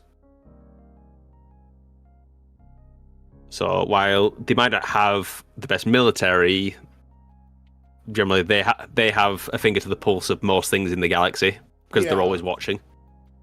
Oh, okay. The Baal-Tan, on the other hand, are the most aggressive of the Eldar, and they generally have the most people who are in the military paths. They pretty much view every problem as a nail and themselves as the hammer. Oh. Even if diplomacy would be a better option, they don't really see that, so they literally just attack. Yeah. And that also translates to how they deal with even other craft worlds. They generally won't attack other craft worlds, but they'll try and intimidate them into submission. Yeah. Okay. So they're utter assholes, but when the Eldari when the Eldari need firepower, they'll generally reach out to the Baal-Tan. Yeah. The Iandan are actually the largest craft world, with a population in the tens of billions. But they're also the unluckiest, because they are constantly under attack. Oh no, okay. They're constantly being chased by Chaos fleets, they keep running into orcs, the Imperium keeps firing pot shots. And I think it's but I don't know how new this lore is for them now, but I know at one point they had the highest amount of ghost warriors, which are all of like the spirit stone creations. And that's mainly because they had an unlucky encounter with High Fleet Kraken. Yeah, that's it. I should preface that they were the most populated and largest craft world. Now it's pretty much a floating ghost ship. Okay. It's got a skeleton crew and it's populated by ghost warriors. Especially ever since they ran into High Fleet Kraken. And So- is that a Tyranid fleet? Yeah, Yeah. a Tyranid High Fleet. Yeah, Okay. we'll get more into them, but all major factions within the Tyranids are referred to as High Fleets. Okay. And then but it's usually we name them all of like things like Kraken, Leviathan. The Tyranids obviously don't name themselves these things. Yeah. Yeah. But obviously we'll get to that soon. Okay. Thing you had. That's meant to be 2 lines, but the same Han. They are, to put it in basic terms, the adrenaline junkies of the Eldar. Oh, okay. They're pretty much lightning warfare experts, Yeah, Caleb. and pretty much a Caleb, majority of we're their doing warriors are Warhammer generally lore. riding jet bikes. Oh, they fucking ride jet bikes? That's metal. Yeah, so they'll swoop down, cause absolute chaos, get what they want, and then they'll fly off. Okay. On one hand, they pretty much have no sense of subtlety. On the other hand, they're very good at just running in, getting what they want, and running away. Oh. Me when I'm panicking in any video game, that's horror. Get myself, I'm getting out. Got the ammo, I'm leaving. And we have last one, 𝐓𝐻, which are one of the more diplomatic Eldar craft worlds. Okay. And more often than not, if you see the Eldari cooperating with like humanity, it's usually the craft world 𝐓𝐻. Okay. Yeah, I mean, adding on to that, when I was saying how Guilliman has a working relationship with some Eldar, he actually has representatives from 𝐓𝐻 in his actual inner circle. Okay. Yeah, the craft world 𝐓𝐻 essentially made a deal with certain factions. 𝐓𝐻 had the plan where they wanted to create a new, essentially a new Eldar god that would essentially be able to take their souls instead of Slaanesh. Yeah. They wanted to create a god of the dead. Edgy, but alright. And part of this plan did involve some deals about healing Guilliman to get him out of stasis, which is what brought him back. Well, okay. Now, unfortunately for the Eldar, that ritual was interrupted and failed. But one of the Eldar, which are now called the Niry, are now essentially an avatar of that god. Oh, okay. So that essentially the dead god of the dead does have a chance to does essentially have a chance to come into being. Yeah. It's just been essentially delayed. Now at the moment they're trying to figure out how to essentially bring it properly to life and bring the other Eldar around to their way of thinking. Yeah. Okay. I think, unfortunately, with the whole Ynnari sub-faction, it has sort of taken a very major backseat to when it was first introduced. Yeah. Mainly because how it was going, I don't know if they were actually aiming to do it or not, but they were pretty much aiming to actually kill Slaanesh with this faction. which in essence required like I think it was like 4 or 5 ancient Eldar swords, but right at the last minute, the last one they needed was stolen and actually taken into Slaaneş's realm, so it's pretty much unreachable. So pretty much their entire faction story has literally been put on hold and can't continue. Yeah. Okay. Which is a shame because they are actually I actually found their Eldar faction quite interesting. Yeah, they're essentially an Eldar faction that, rather than remaining stuck in the past, they're trying to forge a different future. Yeah. Because most Eldar factions, they either want to maintain the status quo or they want to go back to the good old days. Which in many cases of being absolute monsters without any repercussions. Are those good old days.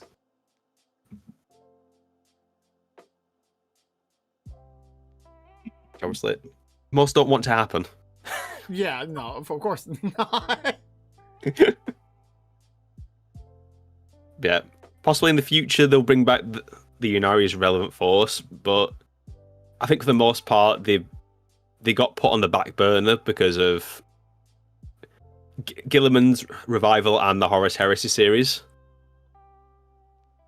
Essentially, those two events took center stage for a lot of the recent content and lore. Yeah, that is true. I mean, we'll see how it goes, but I think it's just how, in essence, their whole thing was eventually just going to make Slaanesh irrelevant to their major point, to their major sort of lore, which sort of I think they wanted to avoid doing as well.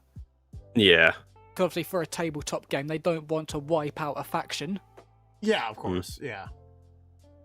Yeah.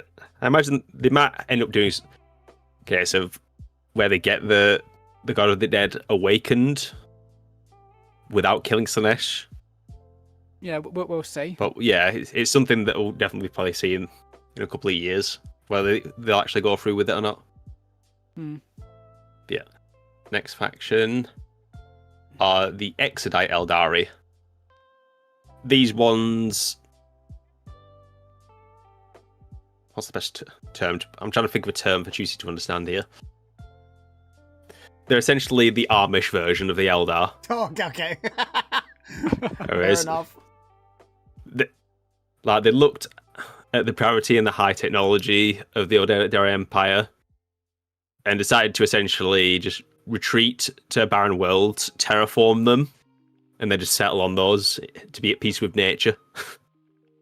Oh, they're just vibing. Okay. And though that's not to say they're peaceful, because the Exites low numbers, there's a good chance of times they don't even notice when those maiden worlds are being settled by other people, and they only notice after the species is well entrenched. Yeah. Like, say, the humans and the orcs. No, these are pretty much 40k's version of the Wood Elves. Don't enter their land and they just won't care about you. Yeah. The big cool thing about them is they do ride dinosaurs and giant animals into battle. Okay. Fucking sick. Yeah, there's not a massive amount to say about the extra Eldar, because there's not much been done with them, even in the tabletop. Oh, that's fair. Okay. Like, they're a cool faction, but there's not really enough content with them. Yeah, okay. Just like Bart said, they're pretty much just wood elves that just want to be left on their own. Yeah. Next are the Drukhari, which... Now, when the Eldari Empire was destroyed, there was certain areas hidden deep inside the webway, which were initially safe when Slaanesh was born. So while the entrances to the webway and all the Eldar worlds in the real world were eaten, the ones hidden deep away were mostly safe. And just to give you a clear idea, webway is essentially a super highway that spreads across the galaxy. Yeah, okay. That kind of, that's how I thought about it. Yeah, there's various like dark Drukhari or Dark Eldar, as they used to be called. Yeah. They've got little like pocket dimensions deep in the webway that they live in. Huh. And they're actually probably the most numerous of all the Eldari factions overall. Yeah. Which is an issue for everyone. Yeah, they pretty much act as just backstabbers, raiders, pirates. They essentially act like the old Eldari Empire did. Yeah. Just with a lot less firepower to back them up. Because unlike the Eldar, which focused on the paths to try and protect their souls, the Drukhari have refused to do that. Instead, they want to keep chasing after the highest of pain and pleasure, keep indulging in excess, and they won't stop. But they've trapped themselves now because they literally can't stop. Because they have a void in their souls. And that void is going to keep expanding little by little until Slaanesh can eat them. Oh, okay. Interesting. And the only way to slow that void growing is quite literally to create enough suffering. Which is why they constantly torture and torment each other. They kidnap and torture everyone else. That's fucked up. Okay. Yeah, it's a common thing about the galaxy of never trust a Drukhari.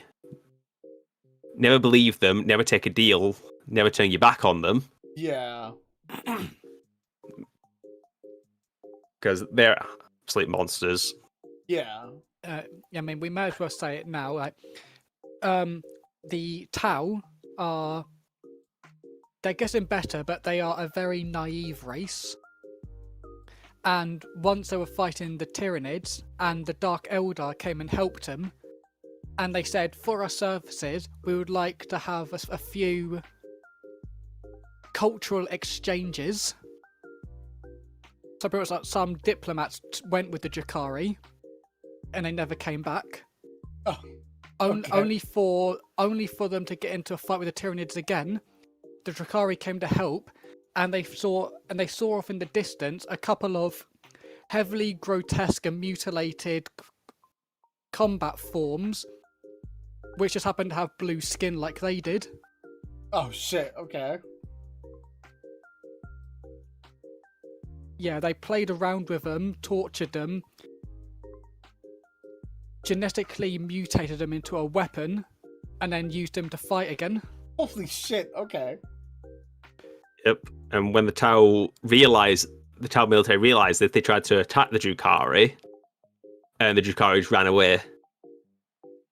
And when the Tau eventually returned back to the planet they were defending, they noticed the entire population was gone. Oh shit. So the Drukhari took those bastards, mutated them, showed them off to piss off the Tau, and then stole an entire world's population and took that back into the webway with them to do the same thing. Holy shit, okay. Yeah, that conflict is very reasonably known as the War of Dark Revelations. Holy crap, okay. Yeah, I think the Drukhari cannot help themselves. They will just backstab and do the most cruel thing because it's literally the only thing stopping them from being devoured. Yeah. Because they refuse to make any changes. Very interesting, okay. Fucked up, but alright. Yeah, that also extends to their weapons, which are pretty much designed to torture you. They have one weapon that won't do any physical damage, but will essentially make it feel like, oh, your nerves are on fire. Oh, fuck, okay. One weapon that will similar to the Necrons, will flare portions of your skin. Yeah, there's literally... The weapons generally have various weapons of Flayer, Agonizer, Painbringer... Excruciator. Yeah. Yeah, Bone Obliterator. Yeah, they're pretty much over the top comical sadists. Yeah. And with that as well, they actually have gladiatorial arenas purely to entertain the upper classes. Oh, nice. Yeah. That's always exciting. And that's usually like... Usually the ones who run it are those called the witch covens. So it's usually like they will either fight themselves, or they'll like bring in like exotic fauna, or even like, I don't know, like for example, kidnap a space marine and bring him in there stuff so they can fight him for entertainment. Yeah. That's interesting, okay.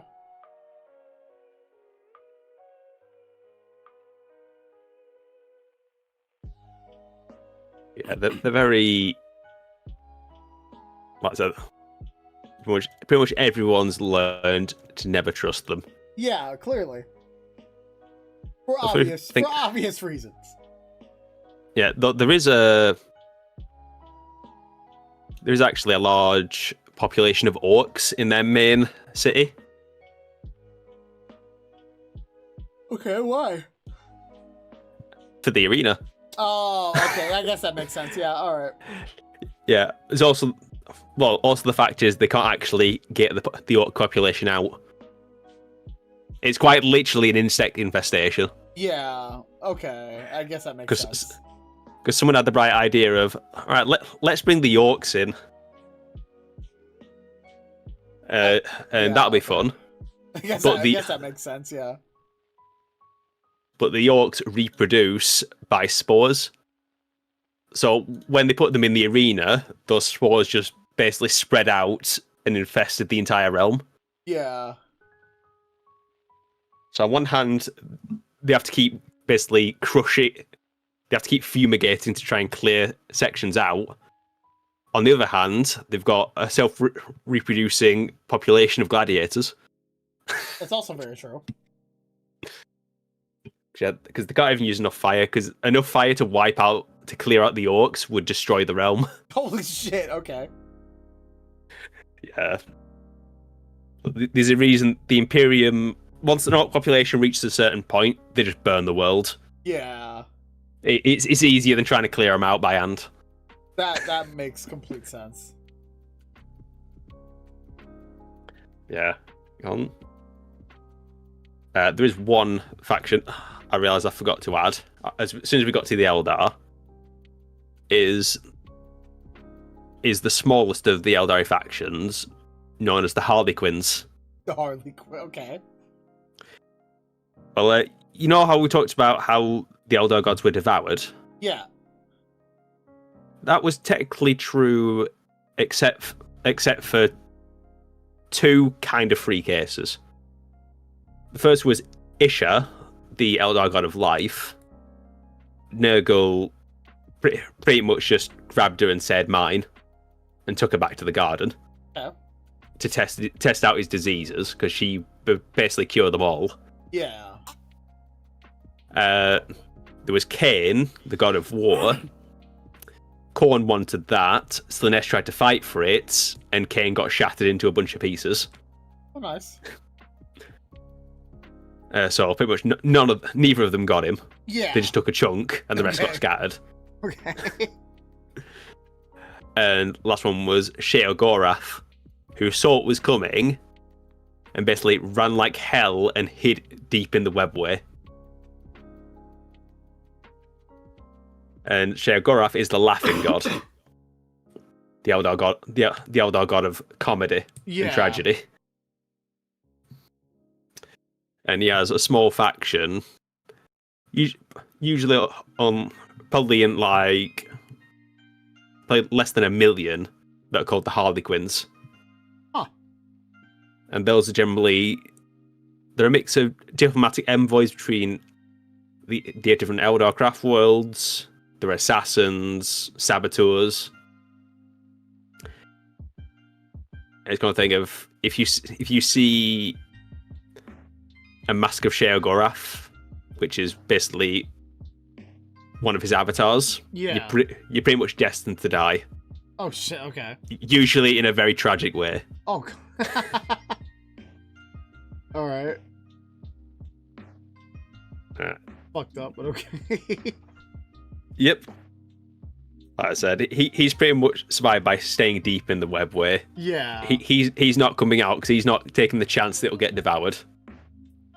Because he has no idea what will happen. No one has any idea what will happen if he comes out of the webway. Yeah. Because he's probably physically the strongest entity around.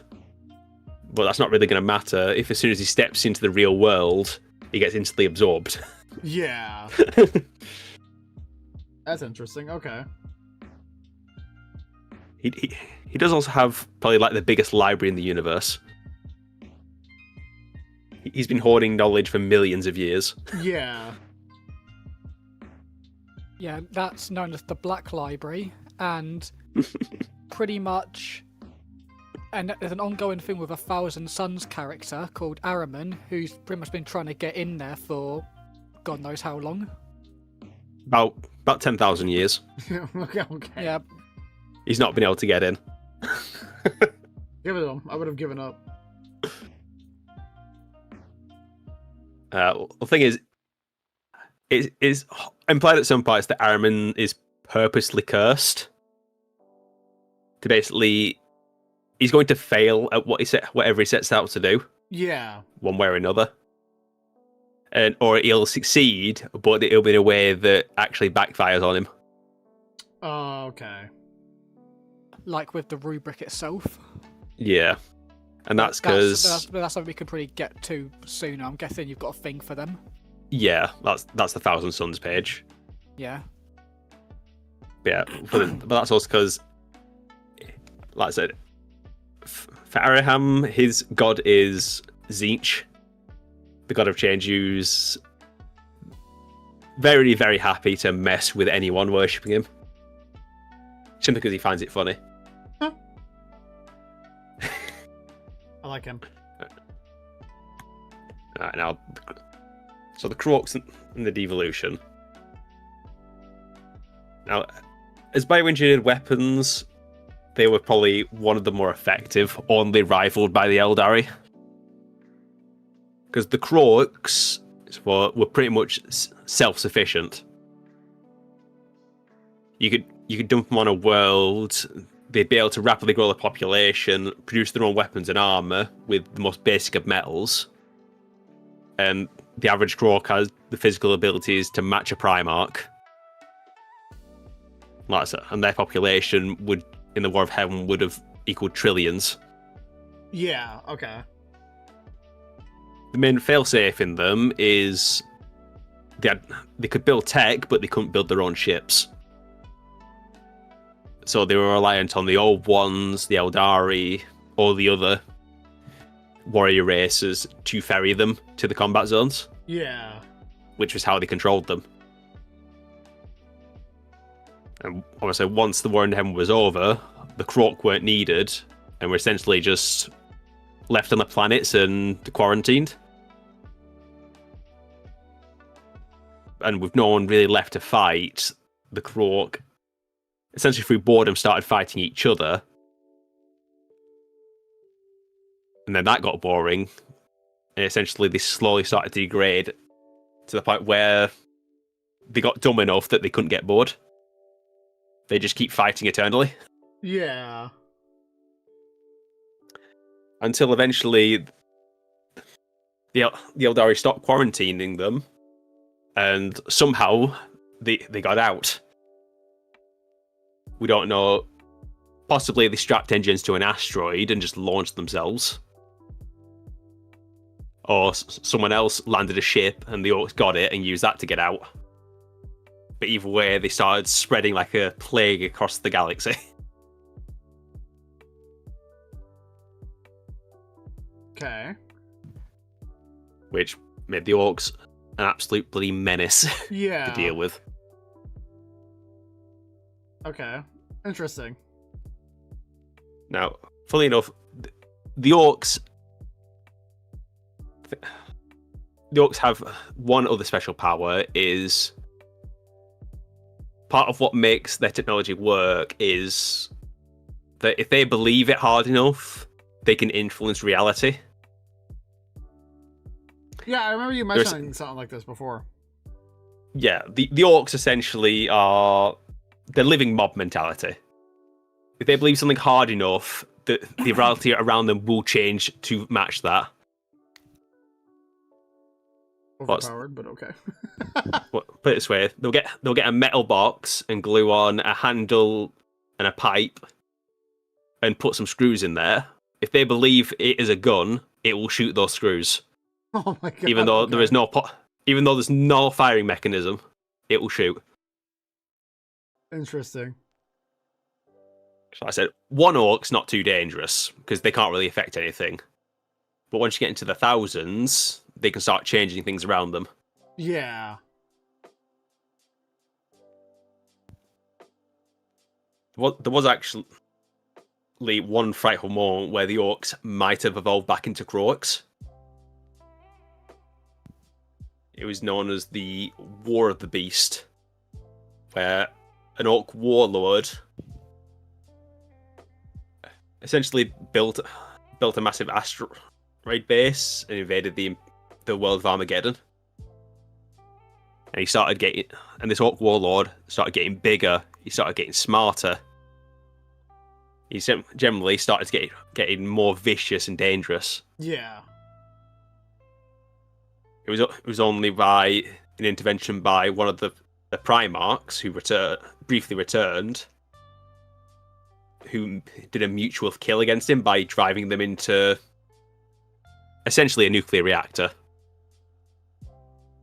and blowing themselves up.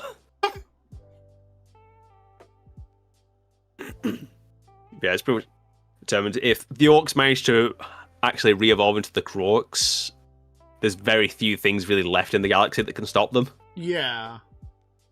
I mean, things that you actually can't appreciate how close the orcs actually were to winning that war. They actually had Terra as a hostage. They had that same moon base hanging over Terra for pretty much the entire conflict. Yeah. Huh. They properly named Attack Moon. Attack Moon. I mean, let's actually. It's got to the point where the orcs actually sent diplomatic envoys, and the orcs were being more diplomatic and patient than the actual humans who was trying to deliver a message to. That's so fucking okay. That's so weird. All right. Yeah. I mean, it just shows like when if the orcs could have, like how we said, if they could evolve fully back into that form, then nothing would have stopped them. Yeah. And remember, this was just a single orc that had evolved back to this state, and then pretty much was controlling all the smaller ones around him. So just one had that capacity. So if there was more, it would have been way worse. That's Yeah. You also remember of how the orcs reproduce. They reproduce fruit spores. Yeah. So all you need is one croak. He'll release spores, and then they're self-propagating. Yeah. At that point, you better hope you're able to burn the world fast enough before a single spore can get out. Yeah. Okay. The appearance of a croak is very much exterminatus territory. Yeah. Huh. Because at that point, probably the only thing that could maybe stalemate the croaks would be the full arrival of like several Tyranid fleets at once. Yeah. But That's actually, even interesting. you saying that, something. I know it's not with the croak itself; it's just with orcs. But there is actually a situation currently going on. That's a situation like that, when it's orcs and Tyranids. And let's just say it's expanded to the point where the Imperium, who set up this conflict, have now let it expand out and they can't contain it anymore. Yeah, someone had the right idea when they had a Tyranid high fleet and an orc warg, which is essentially their term for armies, Yeah. basically nearby. And they had the idea of essentially to push them together and to make them fight. Now, initially, this seemed like it might work well. The issue is, the Tyranids kept eating the dead orcs, gaining more biomass. And the orcs kept getting stronger because of the consistent fighting. And more and more orcs, hearing about this fight, are rushing from across the galaxy to join it, which is making it expand further and further. Yeah. Till, like Mark said, the Imperium can't contain it anymore. Huh. It's grown that large and that wide. And it's showing no signs of slowing down. Holy shit, okay.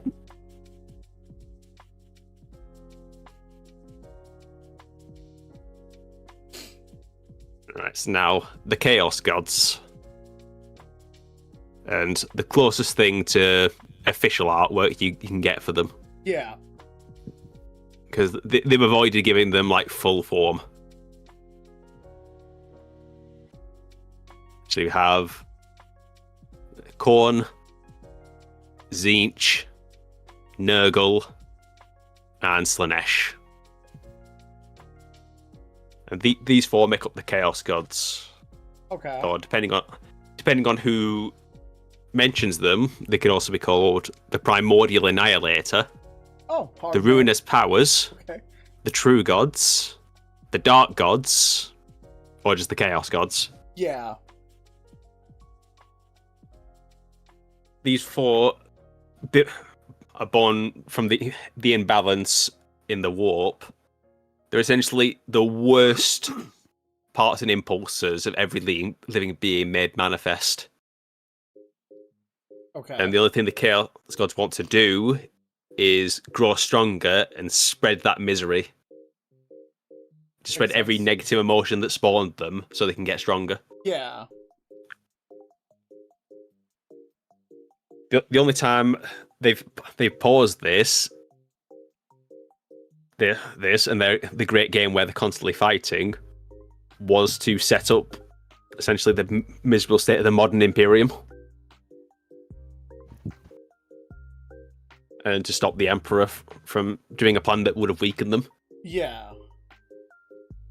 Even during their truce, they were still like sniping and screwing each other over. Oh, of course. Just not directly. Yeah. Interesting. Like, for example, 𝐀𝐥 here wanted to corrupt the Blood Angels. While that's happening, Slaanesh rushed in and tried to snipe them out from under him. Okay. It didn't work, but it pretty much ruined any chance 𝐀𝐥 had of trying to get to them. Yeah. And that's just pretty much sets the tone for what they were doing. They weren't screwing with each other directly, but they were trying to snipe out each other's basically goals. Yeah, okay, I can see that. Okay, I understand that. And this hit up here is their symbol. The Star of Chaos. There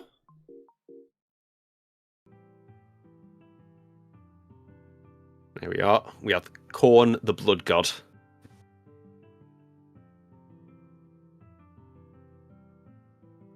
Now, �KORN was the first of the four Chaos Gods to basically fully emerge in the warp. With them being the Chaos God of rage, blood, violence, and murder. Murder. Yep. Okay. Currently, they reign from their personal domain in the warp, which is known as the Brass Citadel, which is essentially a giant fortress made of brass that's constantly just covered and leaking blood. Okay. Their other titles include the Lord of Rage and Battle, the Taker of Skulls, the Gore Lord, the Great Butcher, and the Master of the Brazen Throne. And the current thing, their main rival is Slaanesh, which was spawned from their fight over the Eldar god 𝐾𝐻, which resulted obviously in 𝐾𝐻 getting smashed to pieces. Yeah. Currently, it's probably also, though not their main rival, should also say that he is not a fan of 𝐶𝐻, due to the fact that Khorne is pretty much a very upfront kind of god, where due to Tzeentch always manipulating from the back, as well as their use of psychers, he is just not a big fan of them. And in that vein, he also essentially hates Nurgle because he essentially, because of Nurgle's penchant for decay and stagnancy, he makes things harder to kill and harder to make blood flow.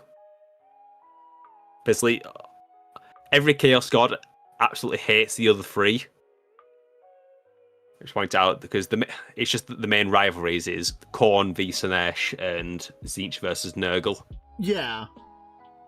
But it's not a case of they hate them more than the others. It's just those are the ones they have the most beef with. Yeah. Okay. So have they ever been like physically seen or no? There's been no like proper official artwork. That's one thing. And when it sort of comes to in the actual lore, I think it's more like through avatars that they sort of appear. They've sort of never really been seen. Okay, so no one's actually ever seen like the real form of these gods? No. Okay. I mean, there probably are other examples, but the nearest one that I personally know of was at the end of a novel called Godblight, where, in essence, the Garden of Nurgle, which is his personal realm, was bleeding onto the world called Ajax, and pretty much the mortal champion leading that fight failed, and it was described as a giant cabin in the woods, door grown open, and yellow eyes stared out. So I think that's the nearest we've ever seen to, like, a physical form of Nurgle. Yeah, okay. Was just his eyes peering from a cabin. But, like, there may be other examples for the other gods, but that's the only one that I personally know of. Okay, that's fair. Alright. I've got to quickly be right back. Okay. Yep. Yes, I might as well sort of finish the bottom part then. So, no, obviously, when it's talking about like his favoured mortal servants, are the World Eaters. Those are one of the traitor Space Marine legions. Oh yeah, okay. I think they were in the game, right? I think they were like, one of the characters you play as in the PvP game. Yes, they're the Vanguard class. They're the one who I think it sort of has. I think he sort of has like sort of two sort of pillars coming off his helmet, and he's always talking about skulls. Yeah. Okay, I know what you're talking about. And then obviously they're like their Primarch Angron, who obviously eventually what's the right word I'm trying to think of now? He ascended to become a demon. So he is now like the favoured mortal champion of Khorne himself. Okay. And I mean, again, we'll probably go more into them on an actual slide for them, but the World Eaters pretty much became so deprived because Angron in his youth had old world tech shoved into his brain. Yeah. Because he was a gladiator fighter. And it made him feel unbelievable pain if he wasn't spilling blood. And eventually his entire legion had those same things put into their head. So that made him into a bunch of bloodthirsty murderers, which of course made him catch Khorne's eye. Yeah. Again, there's a lot more to it. They're actually quite a nuanced legion, to be honest, but obviously it's just for a brief thing for Khorne's side of things. Yeah, okay. And obviously then we're like with his demons, I feel like his are like the more stereotype like demons when you sort of think of them. Like the Bloodletters.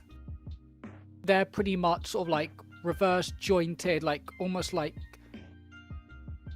like goat-hooved sort of red-skinned demons with massive horns and swords. Oh, okay. So if you're like playing like Doom, kind of like monsters like that. More or less, yeah. Okay. Yeah, I feel like Khornes feel more like traditional like demons. Okay. Flesh hounds are pretty much just big dogs with like skin frills that come out from their necks. Oh. Juggernauts are pretty much almost like mechanical, almost like biomechanical bulls with bloodletters riding them. Okay. And then Bloodthirsters are massive red-winged demons, who have like massive swords, axes, and whips. Oh. And are usually referred to, this is for all of the gods, they're referred to as greater demons. And they are literally like shards of the actual chaos gods, like own essence.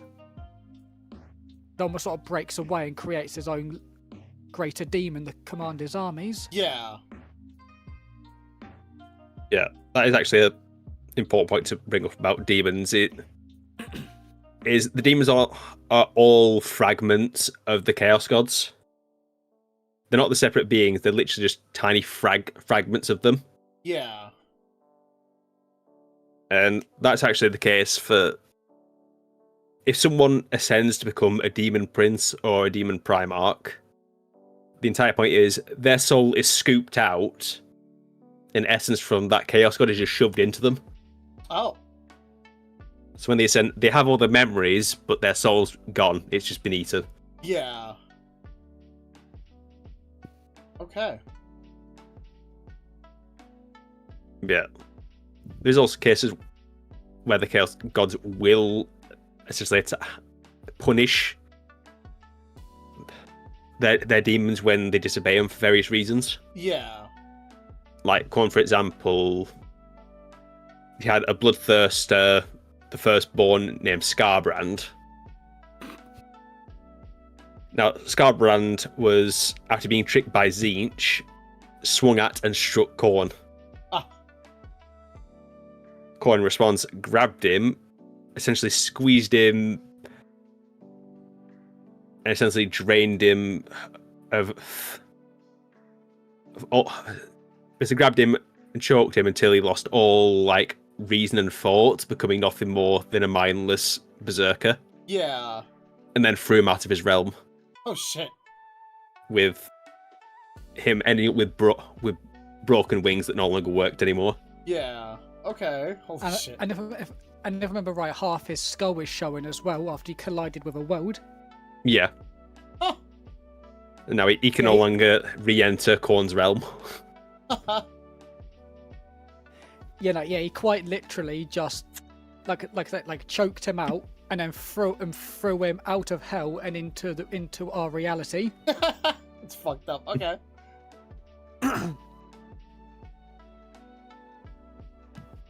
Right. And I think I'll just say there's one more greater demon of Khorne I'll quickly mention.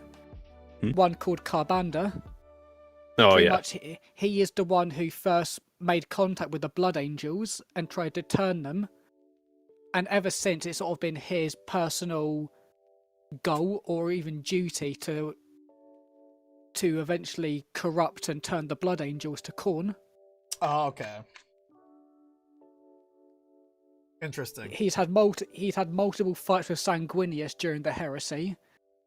And during the devastation of Baal, when all the Blood Angel successors came together to defend their world against the Tyranids, he arrived and tried to turn the two most bloody of the successor chapters over. Phoenix, thank you for the sub. Welcome to the Crimson Tavern. Yeah, okay. Yeah. We'll also go into more on the Blood Angels tab about why specifically he wanted them. Because there's a very good reason Khorne wanted them. Yeah. So, next one, we have Nurgle. It was the next god to emerge. They're the chaos god of despair, decay, and disease. With their personal domain in the war being called the Garden of Nurgle. Which is pretty much where they cook up every disease in the galaxy and then that's unleash it. That's not okay. He's basically the CDC of the galaxy. Okay. Yeah. That's so. One of his favourites is the Great Death, the Nurglish Rot. Yeah, he just has the mean name of Grandpapa Nurgle. Grandpapa As well. Nurgle. Well, he's known as the Plague Father, the Carrion Fly, the Great Corruptor, the Master of Pestilence, and the Lord of Decay. But he has in some areas been called Grandfather Nurgle. Yeah. And his main rival is 𝐏𝐻, due to their essentially opposing ideologies. Okay, yeah, I can see that. Because Nurgle essentially stands for stagnancy, 𝐏𝐻 stands for change. Yeah.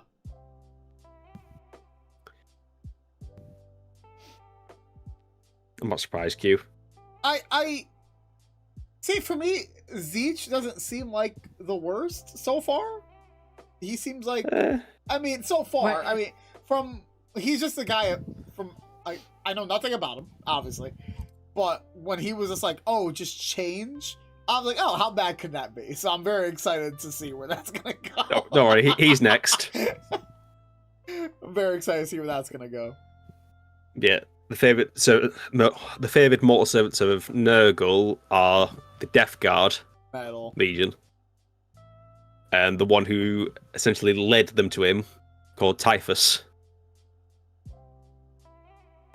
And funny enough, he isn't in a rarity, he's not the actual Primarch of the Death Guard.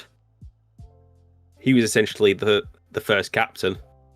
Oh. One of the Primarch's right hands. Huh. And Typhus, in a pact with Nurgle, essentially led his entire legion into a trap to infect them with the Nurglish rot. Just so he could ascend as Nurgle's herald. Oh, okay. With the rest of the legion pretty much getting broken by the disease. Huh.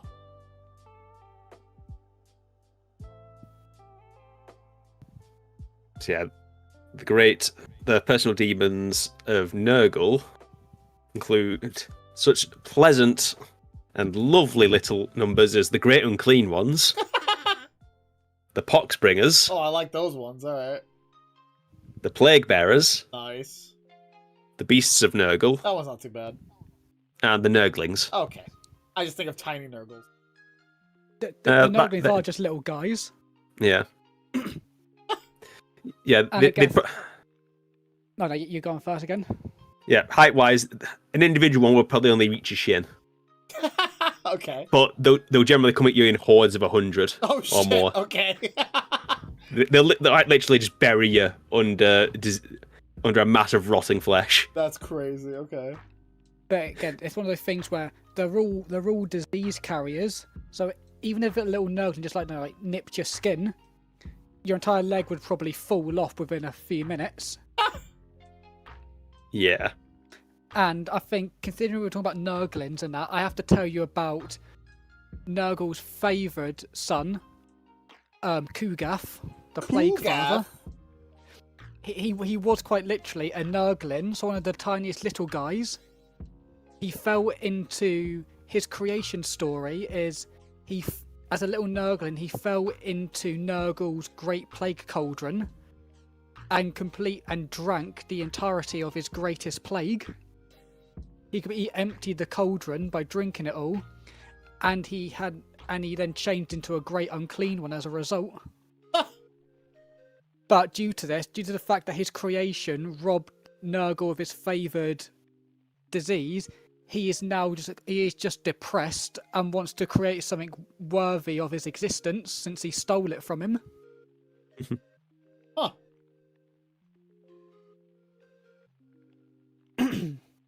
Okay.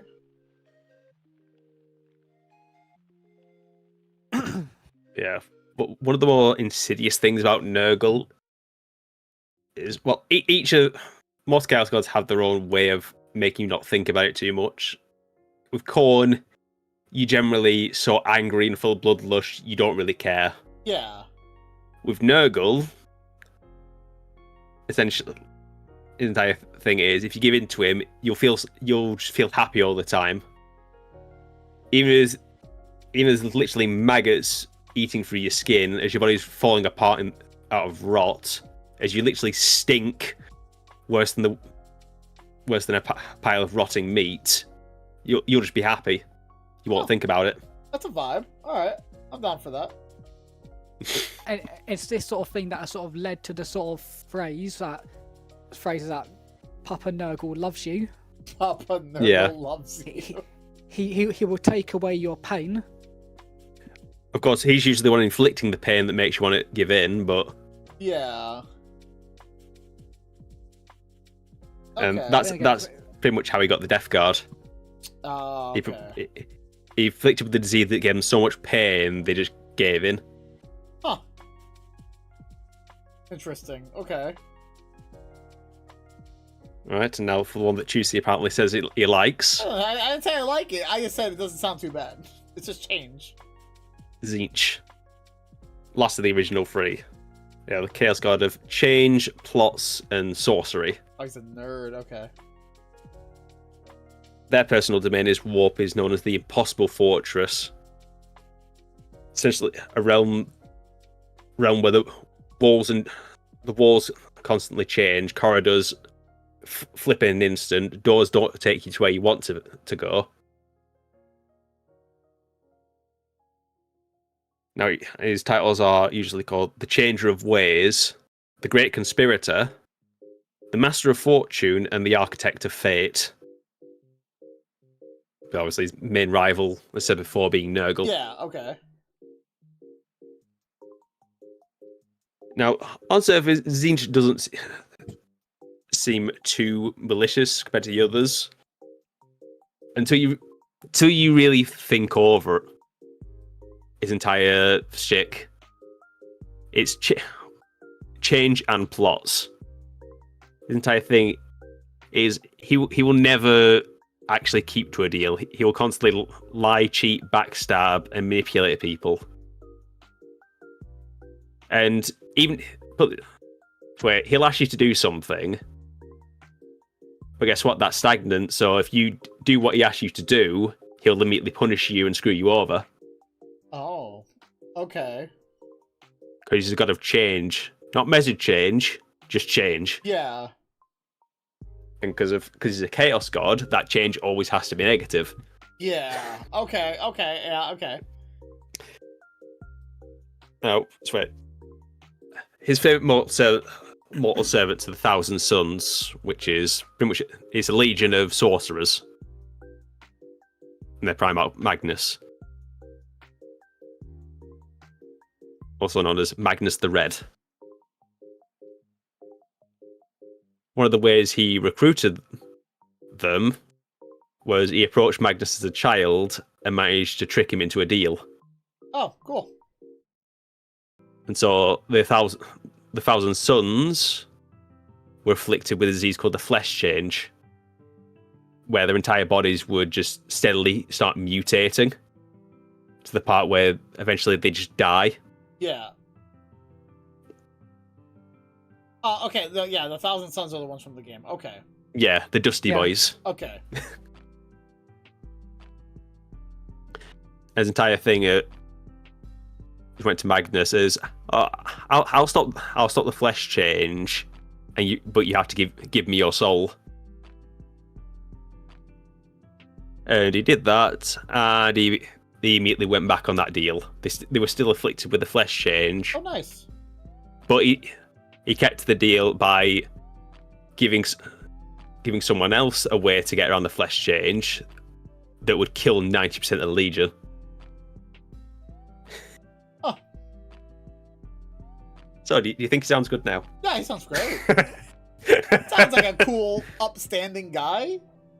Yeah, I mean, think of it in another way. He did cure the Flesh Change, but it was by removing flesh entirely. Oh, that's Yeah. Bad. So there was nothing to change. That's not bad.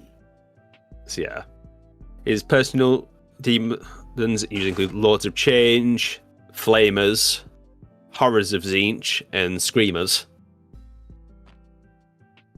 The flamers and screamers are ones you actually see in the game. Oh, okay. The little flying boys. Oh, okay. Yep. I remember them. The Lords of Change generally actually just look like giant bird people. You remember that giant demon at the end of the final level? Yeah. That was a Lord of Change. Oh, okay. A giant bird thing? Yeah. Yeah. Okay. Oh. Tzeentch also ran an interesting experiment with some Lords of Change. He encountered an anomalous black hole, and he wondered, what'll happen if I do this? He grabbed a Lord of Change, and he threw it into the black hole. And nothing happened. So he grabbed another Lord of Change and threw it in. And again, and again, and again. He just kept throwing Lords of Change into the black hole. Okay. Until eventually, when he threw one in, one popped back out. And this one had two heads. And one could see the future, and one could see the past. Oh. And he named that Lord of Change's favourite, Kairos Fate Weaver. And he spent the rest of the time just tormenting Kairos. By trying to get visions out of Kairos and then immediately messing with those visions to cause him pain. Oh my, okay. And I think if I remember correctly, one of his heads also speaks the truth while the other lies. Yeah, but it's never consistent. Yeah. So they flip-flop, basically? Essentially, yeah. Oh, okay. Yeah, because technically it is true. One speaks the truth while the other lies. It didn't say that it's always the same head. Oh, yeah. So you'll never really know. That's fucked up. Okay. Yeah. That's crazy. Okay. Yeah. Well, it's one of the more inventive, like, Lords of Change. Yeah, that's pretty cool. Or just demons in general. That's a pretty cool one. I like that one. And now for the one Chusi resembles the most. Yeah. Look at that Slaanesh. butt plug on the top left. Fuck's sake, Chusi. I'll not be stopped. Yeah, I like how the this young. one has the most text, by the way. Honestly, a lot of it is just. It's They going have what we've already said as well. Yeah. Oops. Yeah, part of it is. A good chunk of it is tied to the Eldar, so it needed more explanation. Oh, okay, that's fair. That's fair. So, obviously, they're the youngest of the four, and their creation was what spurred the other three Chaos Gods into actually being active rather than passive. Okay. Because when the debauchery of the ancient Eldari Empire happened, obviously they tore literally a hole in reality, and now have a permanent claim on all Eldari souls. Oh, okay. None of the other three gods can touch Eldar souls. They're pretty much all Slaanesh's. Oh, that's pretty cool. Okay. So their personal domain is known as the Dark Prince's Realm, which is generally just a den of debauchery, Yeah. as fitting. Yeah, and they're known as the Dark Prince, the Master of Excess, the Prince of Pleasure, and exclusively known to the Eldari and the Drukhari, She Who Thirsts. Oh. Yeah, Slaanesh is generally... There's no consistency to how they're referred. Okay. Sometimes they're called he, other times they're called she. That's okay. Okay. It's not that pretty much... anytime you look at one of the demons of Slaanesh, their faces will constantly warp to basically be more appealing to you. Oh. Okay. which is also how they lure people into a false sense of security. Oh, I'm in. I'll have much security anyway. And also their main rival being Khorne, which was spawned over their fight over the Eldar god.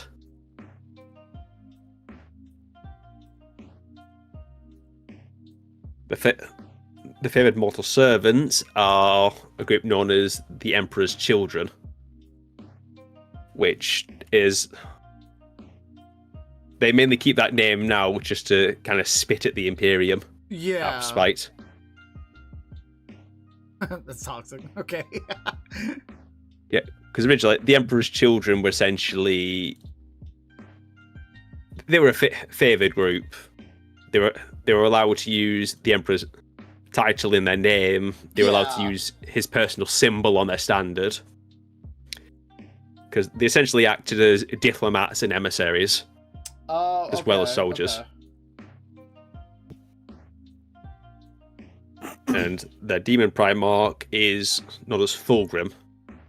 Formerly known as Fulgrim the Illuminator. Metal name. Fulgrim's actually a more tragic case because he wasn't really corrupted through any major personal fault. He picked up he basically picked up a trophy from battle, which was a very special sword. But unfortunately for Fulgrim, that sword had a demon in it. Oh. Which constantly whispered in his mind, slowly weakening his will, until eventually they managed to convince him. Oh, okay. Which turned the Emperor's Children from a group of artists, sculptures, and generally people who seeked perfection in how they worked. Yeah. Into just essentially monsters that wouldn't be out of place in the old Eldari Empire. Okay. Yeah. Other than the title of the Emperor's Children, they're also known as the Lords of Profligacy. Which is basically just a big word to say the degenerates. Yeah. I feel that. Yeah. Any questions here? Nope. I'm just staring at that very large butt plug.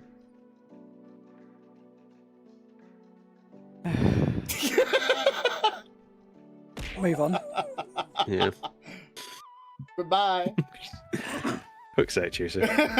I'm not here to help. I'm here to learn. I did actually plan to initially put a tiny Chusi in a corner, see if it'd get commented on. I got you. Hang on. But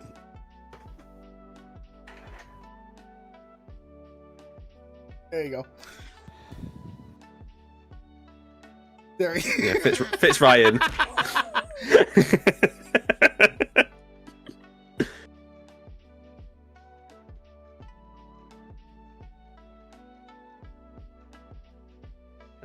Get to the old human federation from the dark age of technology. Okay.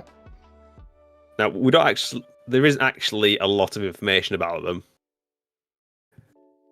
It's not the fact that they had extreme technological wonders that makes the current Imperium's technology essentially looks like toys. And that they were powerful enough to basically ward off the Eldari Empire, who were millions of years older than them. You know what's wild to me? If you... Okay, so clearly the Imperium is, currently, in this, you would, explain, the Dark Age, right? Of, technology. And obviously the old Human Federation was, futuristic, apparently, from how you guys are explaining it to me. That's how I'm understanding it. Yeah.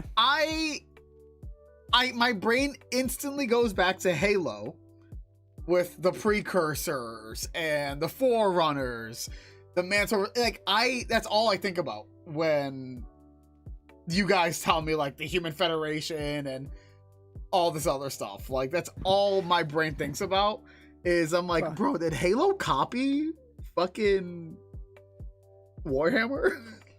In a way?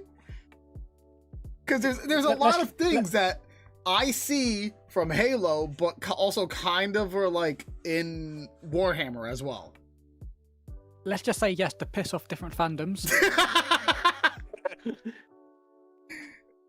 That's how I see it. I mean, there's a lot of like Forerunner precursors, stuff like that, and then you have the Human Federation, and then the Imperium.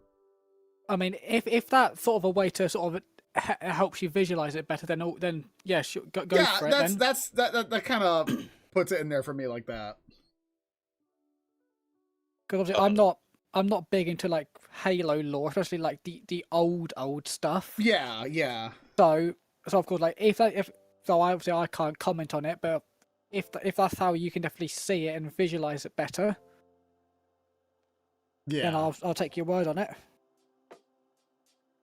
There's also the fact that 40k and just Warhammer in general has taken inspiration from pretty much everything. Yeah. So there's a good chance that Halo and 40k probably took inspiration from similar sources. Yeah, no, absolutely. But go on. Don't mind me. I was just something I realized. Yeah. There's two main things from the Human Federation that affect the modern day the most of all.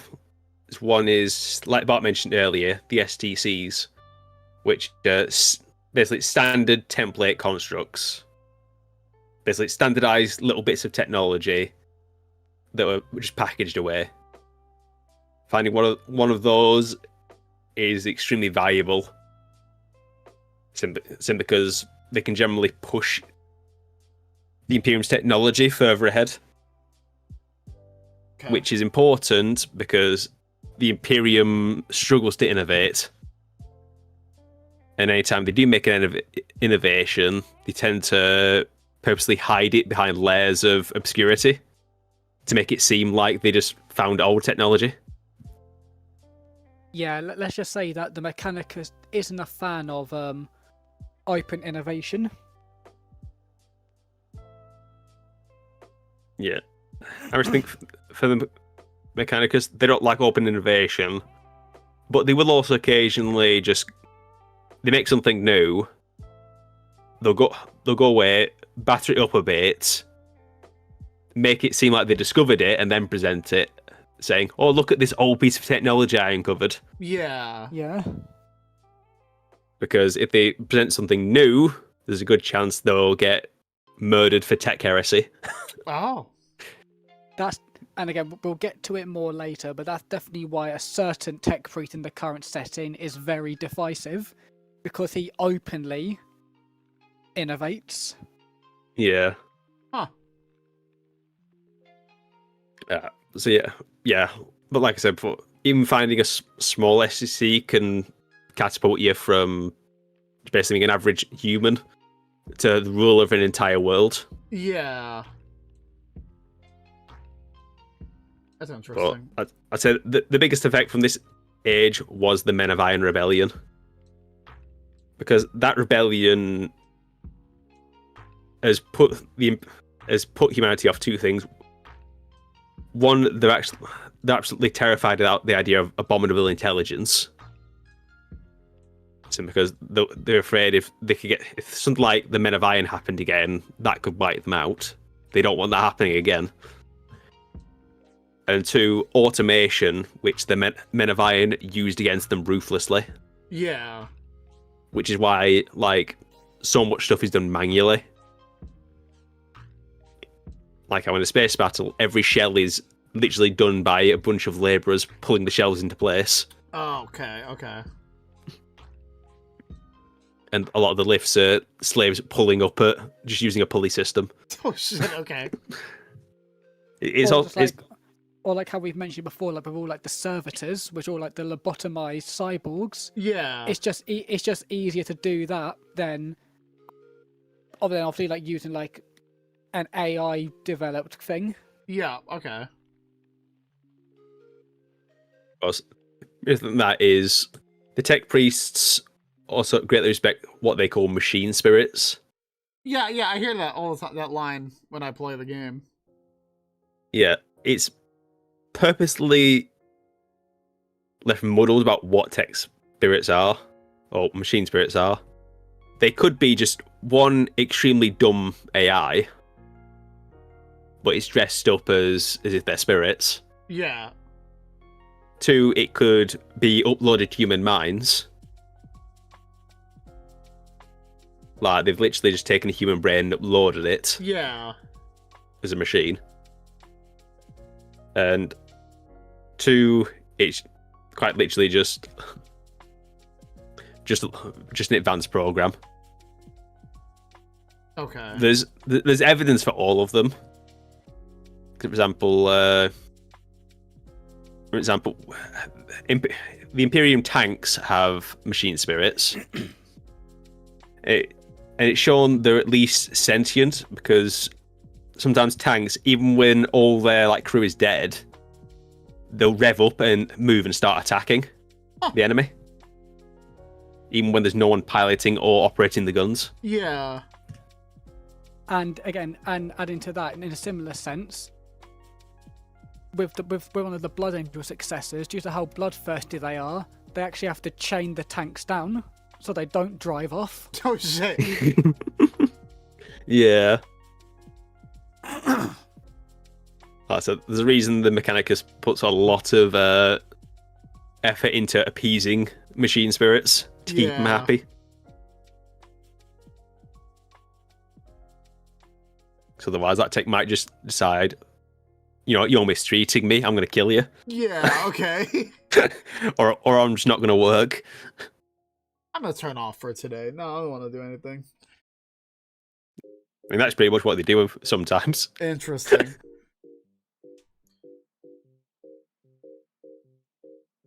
Now these are free species that essentially grew along with humanity, known as the Men of Gold, Stone, and Iron. Now, while the Men of Iron are explicitly machines, the Men of Gold and Men of Stone are a bit more ambiguous. The Men of Gold were likely just an offshoot of humanity, but it's known even the Emperor of Mankind to this day spoke kindly of them. Yeah. And they're apparently known to assist humanity, even to the point where they created the Men of Stone. Huh. The Men of Stone, on the other hand, were described as being half-lives. They weren't extremely intelligent, but they also didn't seem to be affected by the warp or the rigors of space travel, which made them ideal for sending on ships and essentially colonizing other worlds and prepping them for humans. Oh, okay. This means basically anytime, say, an Imperium ship filled with humans travels through the warp, there's always a good chance that ship will never reappear. Or a good chunk of the crew might go insane. Yeah. With the Men of Stone, they didn't really have that issue. Okay. And then and at some point, the Men of Stone created the Men of Iron, who were meant to act as humanity's armies and protectors against the horrors. But sometime during the 23rd millennium, obviously the Men of Iron launched their rebellion, wiping out humans and Men of Stone alike, with them succeeding in wiping out the Men of Stone. Yeah. Interesting. Okay. Yeah, I think we've only encountered a single Man of Iron, who's generally he's gone past hatred and just is absolutely disgusted and disdainful of humanity. Oh, that's fair. He'll kill them if he meets them, but he's not going to hunt them down like the past Men of Iron did. Yeah.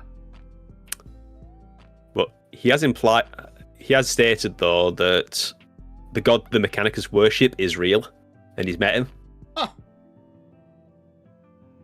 Whether that's real or whether he was just doing it to fuck with them, though, is another question. That's understandable as well.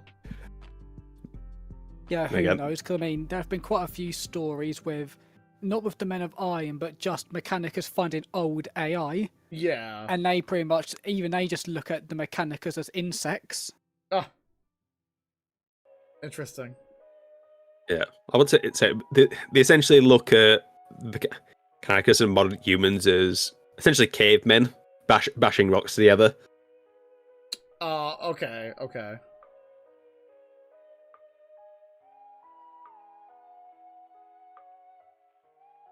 Now, further information on the Age of Strife, which was obviously the huge calamity that was kick-started by the Men of Iron's rebellion.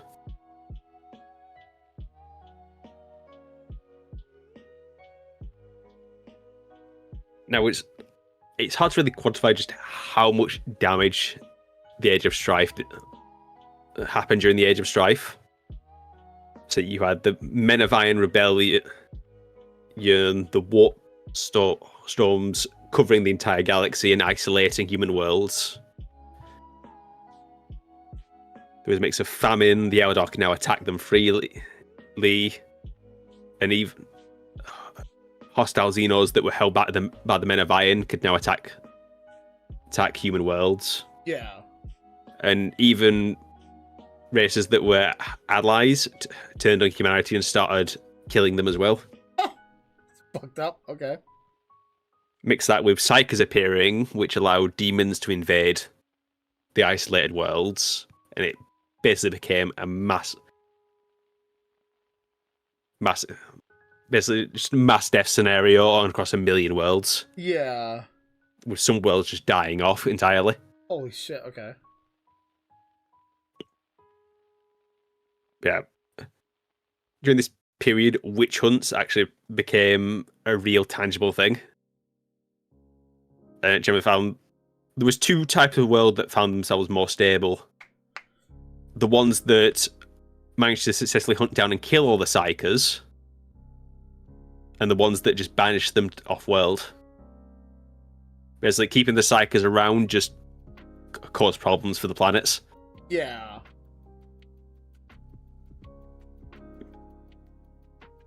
Yeah, this entire period essentially built an ingrained hatred of mutants, psychers, and aliens in most human worlds.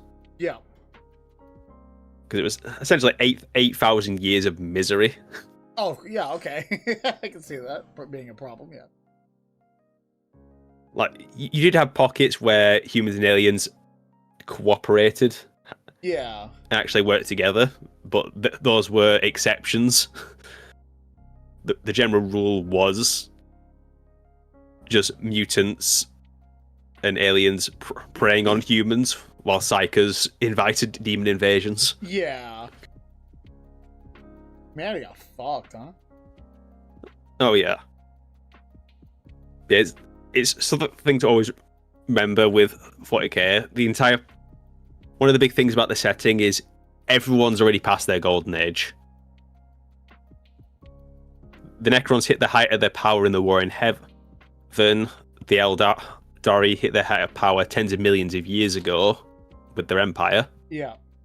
Humanity had the Human Federation. The Orcs were the Croaks and evolved. Quite literally, everyone's already been through their golden age, and they're desperately trying to regain scraps of it. I see, okay. That was the entire point of the Great Crusade. Reunite humanity and try and kickstart a new golden age.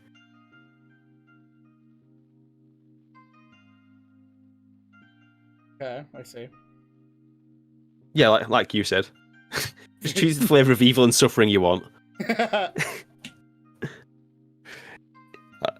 Even like someone like the Tau, who are one of the lighter factions,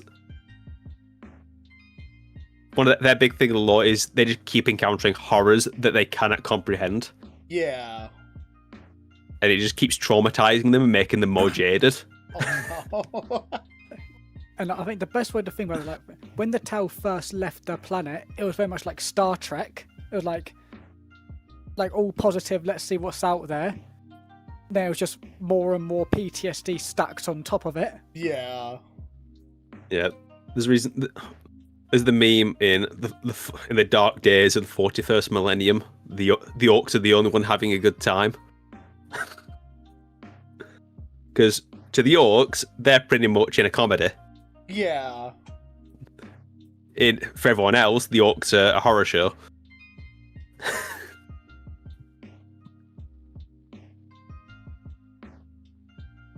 So I think Barks has said this before, but the orcs are pretty much just the comic relief from their point of view. Yeah. Yeah. If you have a story where the orcs are the protagonists, they're dumb, it's stupid, it's funny. But well, hell, even the same book, when you then have a different side of things and you then see the orcs fighting the other side, they're just monsters. Yeah. Alright. Any current questions about this slide? No, I think I got that. Alright. Now, the Imperium of Mankind. The Imperium is pretty much the largest empire of the galaxy. It spans 1 million worlds and maintains countless armies and fleets that fight enemies both within and without. Or in other terms, it fights internal enemies and fights enemies that are attacking them. Now, one of the biggest weaknesses of the Imperium is the sheer size of both its territory and its bureaucracy. Because of both of those, it's unable to really focus a small fraction of its might. Huh. Like, put it this way, they have trillions of soldiers, but they might all be able to bring a couple of billion to a front. Yeah. They might have millions of ships, but they can probably only bring a couple of hundred to a region. Because they're being attacked everywhere. Yeah. Interesting. And there's also the Imperium's territory is that it's very easy for them to lose entire solar systems. And I don't mean to lose them to invasion or anything like that. They lose them to bureaucratic errors.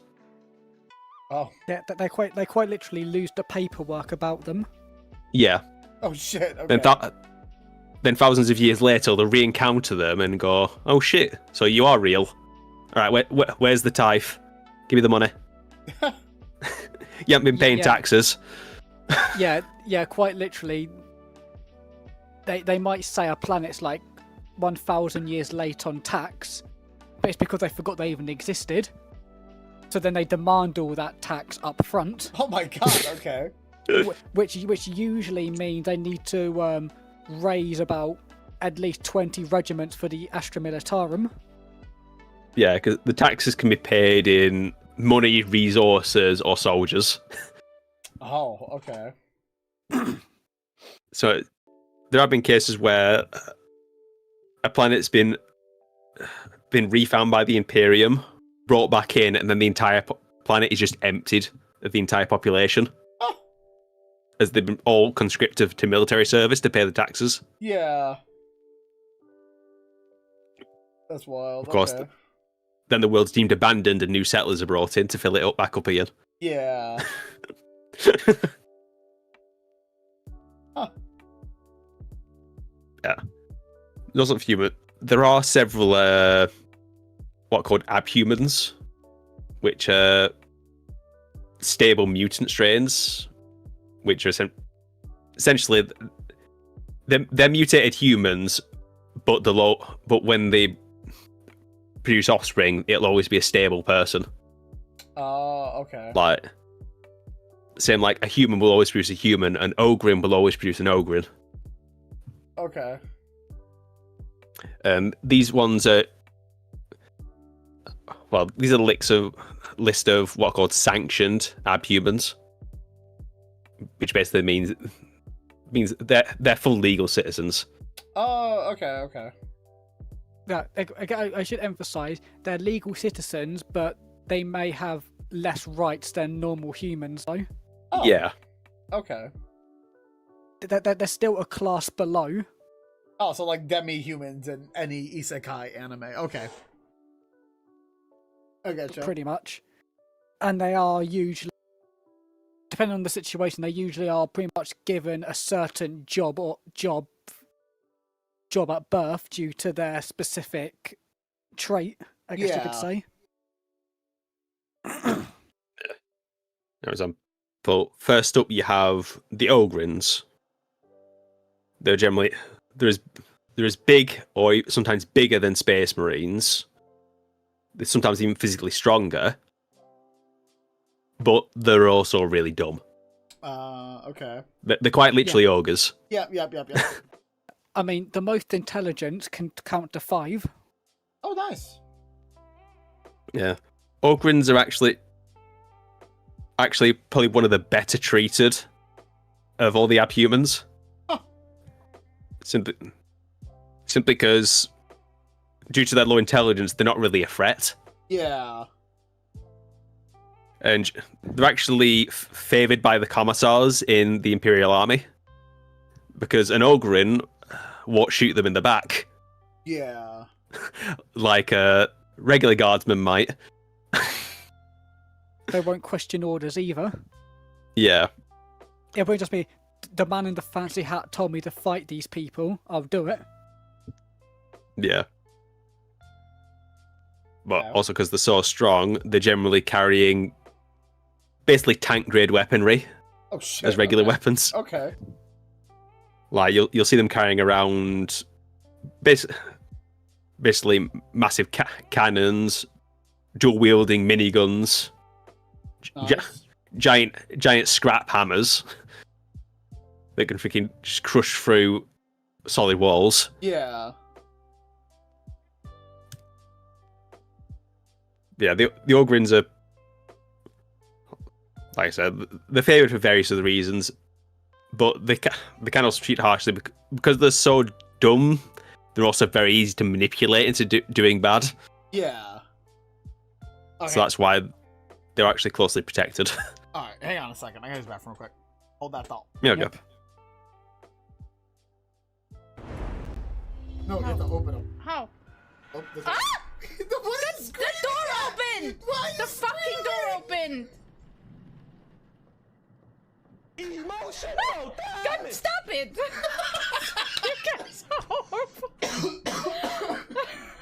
You're gonna give me a heart attack.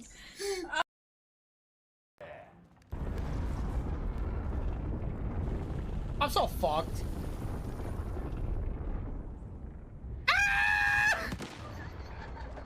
Oh my god! There was so much happening!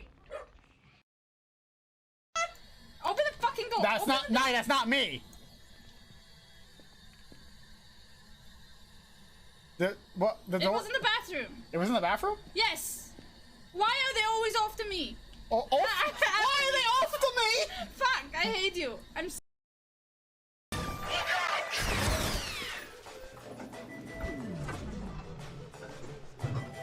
Oh shit, I threw a grenade. Oh.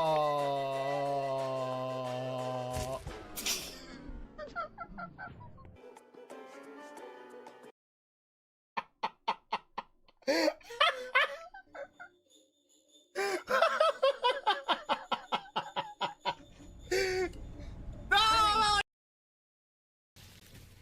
Oh, you're a big guy, huh? Let's do this. Let's do this. Me and you, huh? Let's do this.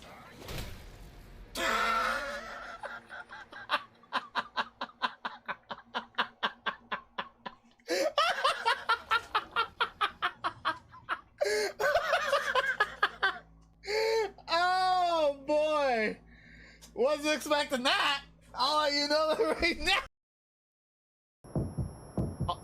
Oh, what? Oh, my fucking controls are reversed. Oh no. Thank God I'm not fucking dumb.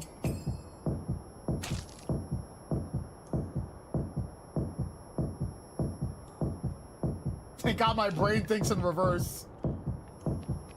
You can't stop someone who's dumb. I'm dyslexic. This works for me, you fool.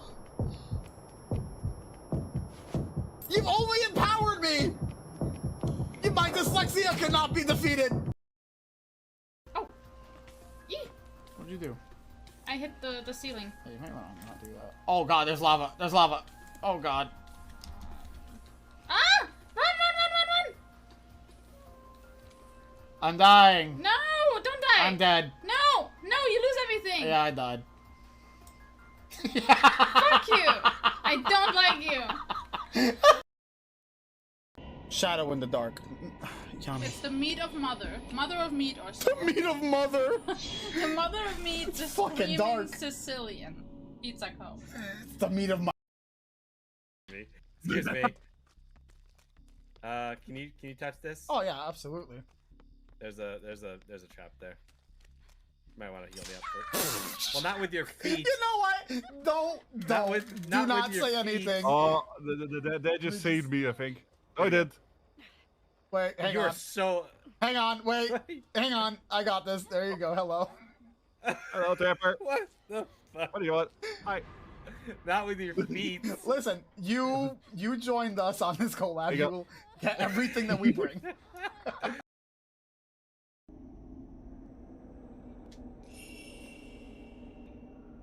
Heart attack! Ah!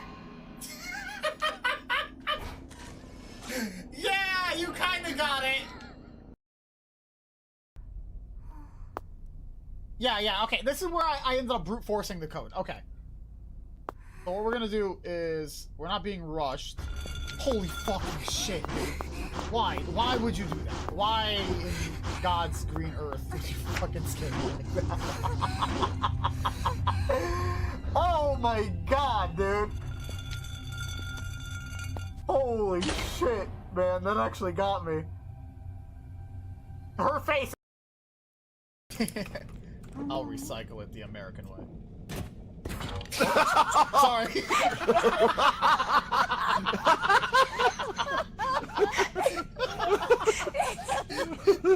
I didn't know she was behind me. Ah, I see. I cycled the American. Frozen had the British. And, man, understandable.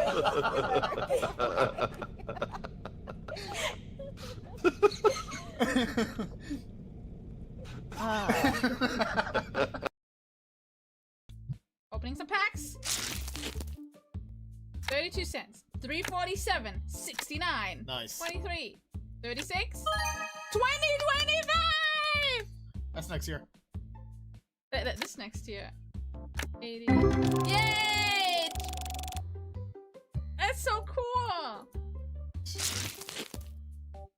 Holy shit! 3906! That's amazing! Look at that! Holy cow! Hit my leg on the damn desk because I was excited. Hey, listen.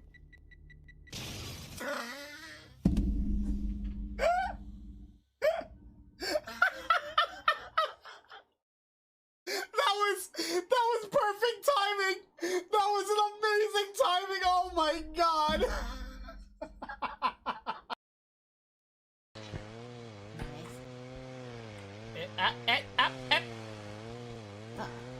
You got a weapon? Oh. Oh. Her sword upgraded. It can't. No. I'm scared. I'm scared. Back demon. No. Back demon. Oh, no more murder. I'm curious about something. Hang on. Where is it?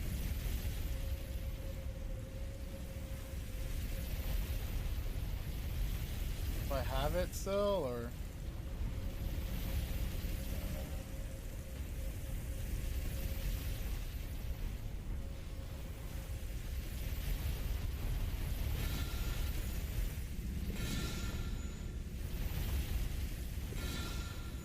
Does that work?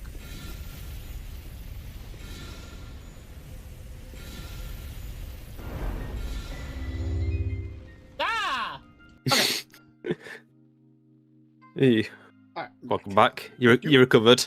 Yeah. Have you cooled your processors down? Yeah. I dunked my head under cool water a little bit, and everything's working again.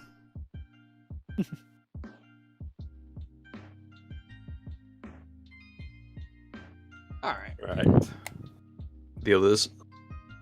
The Afriels were another abhuman group, though this one was fairly short-lived. They were actually attempted at cloning the various heroes of the Imperium's past to create better soldiers. And they were actually really good soldiers, though they had a flaw of albinism. They generally had like literal paper white skin, white hair, colourless eyes, and something about them just seemed to naturally piss off regular humans. Yeah. But they were also extremely good soldiers, Okay. able to perform as well as five regular guardsmen just on their own. Huh. But due to the bloody campaign they were in, they were mostly wiped out. Yeah. But the one who created them is still about, so they may reappear. Oh. Okay. So they're not completely lost then. Yeah. Okay. So the next one is the Navigators, who are one of the more important abhumans.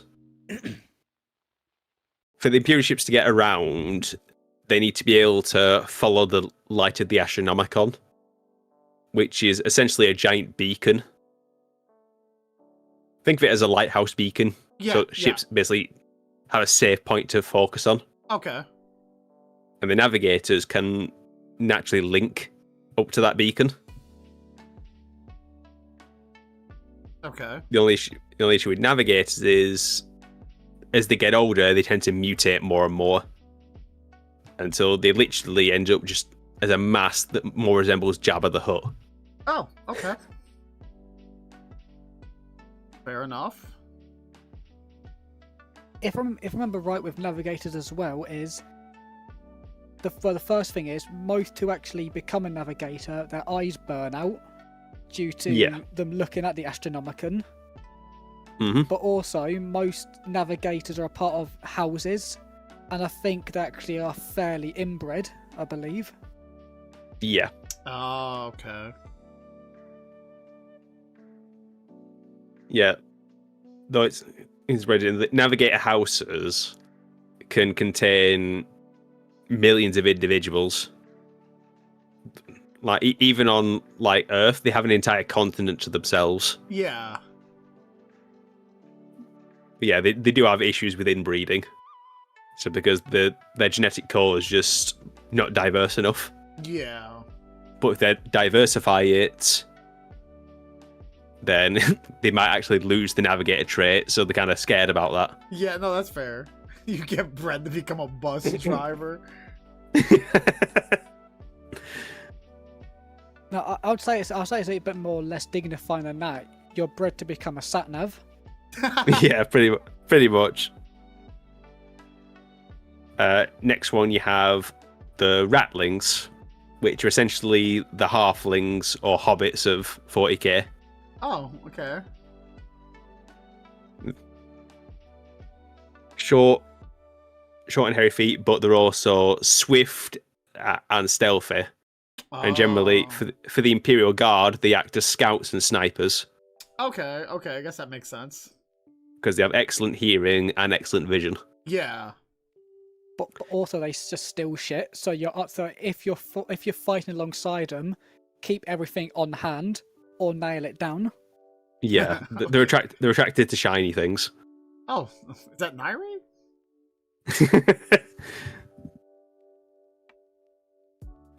Next we have the Squats, which are technically extinct, but they've reappeared in another group called the Leagues of Votann. renamed as the Kin.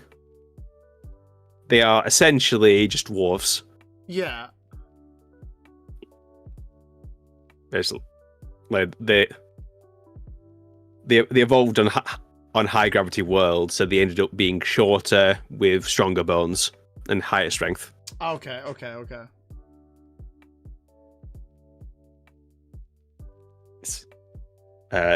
Next are the Beastmen. These ones were used to be sanctioned, but they aren't anymore.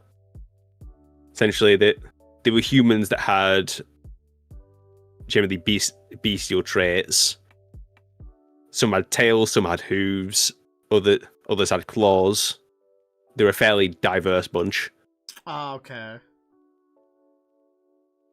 And they were actually, during the Great Crusade, they were actually fairly ferocious and respected warriors.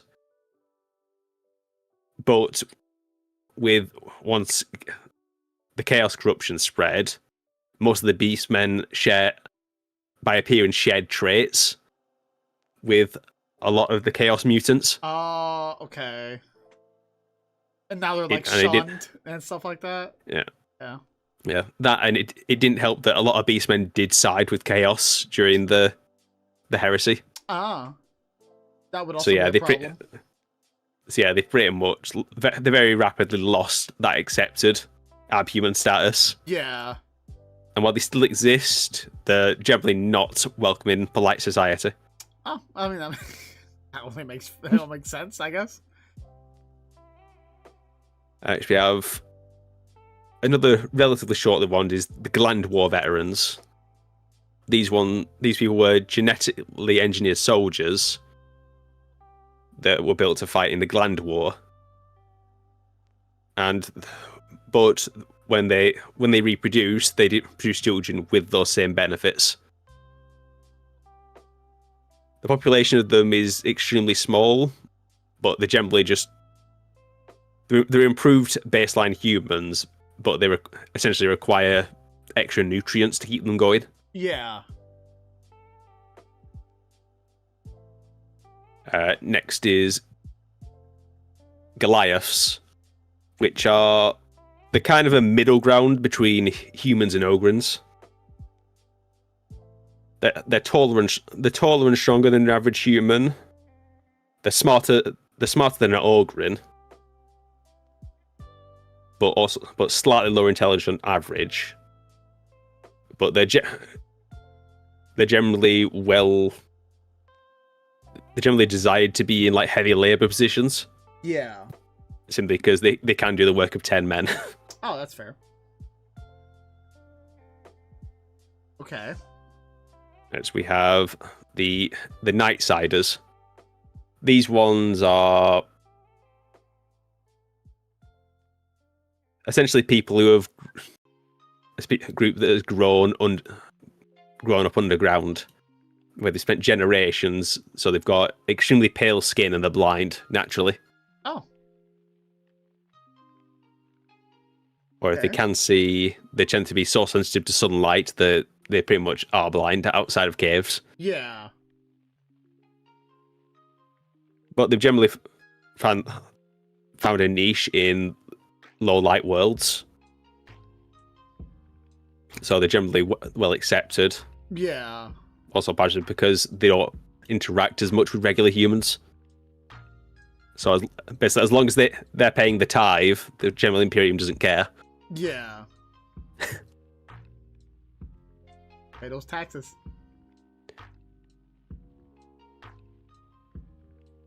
Next we have the Troughs.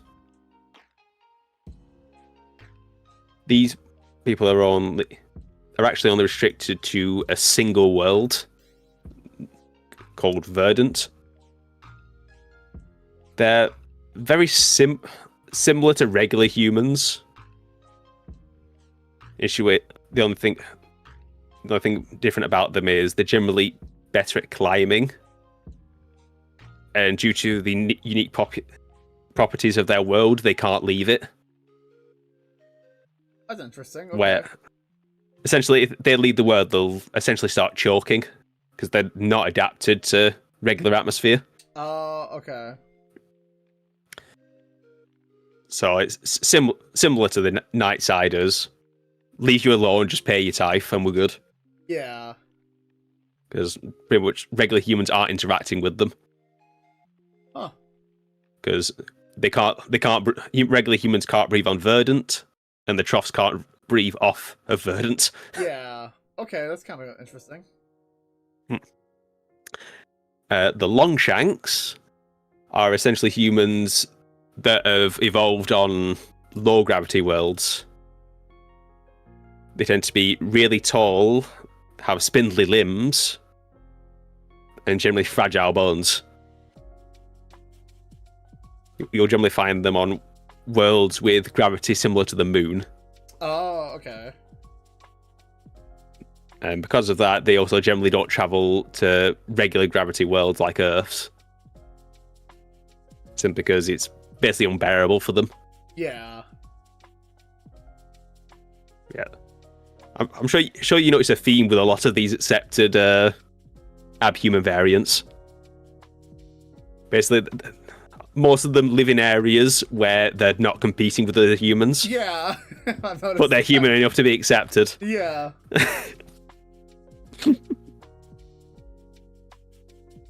Interesting. Okay. This one we have the Pelagers, which are, well, they're essentially mermen. Oh, okay. They've got webbed hands and feet, and they've got gills because they live underwater. Oh. Okay.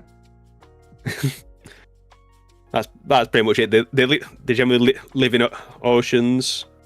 They pay the tithe. They're left alone.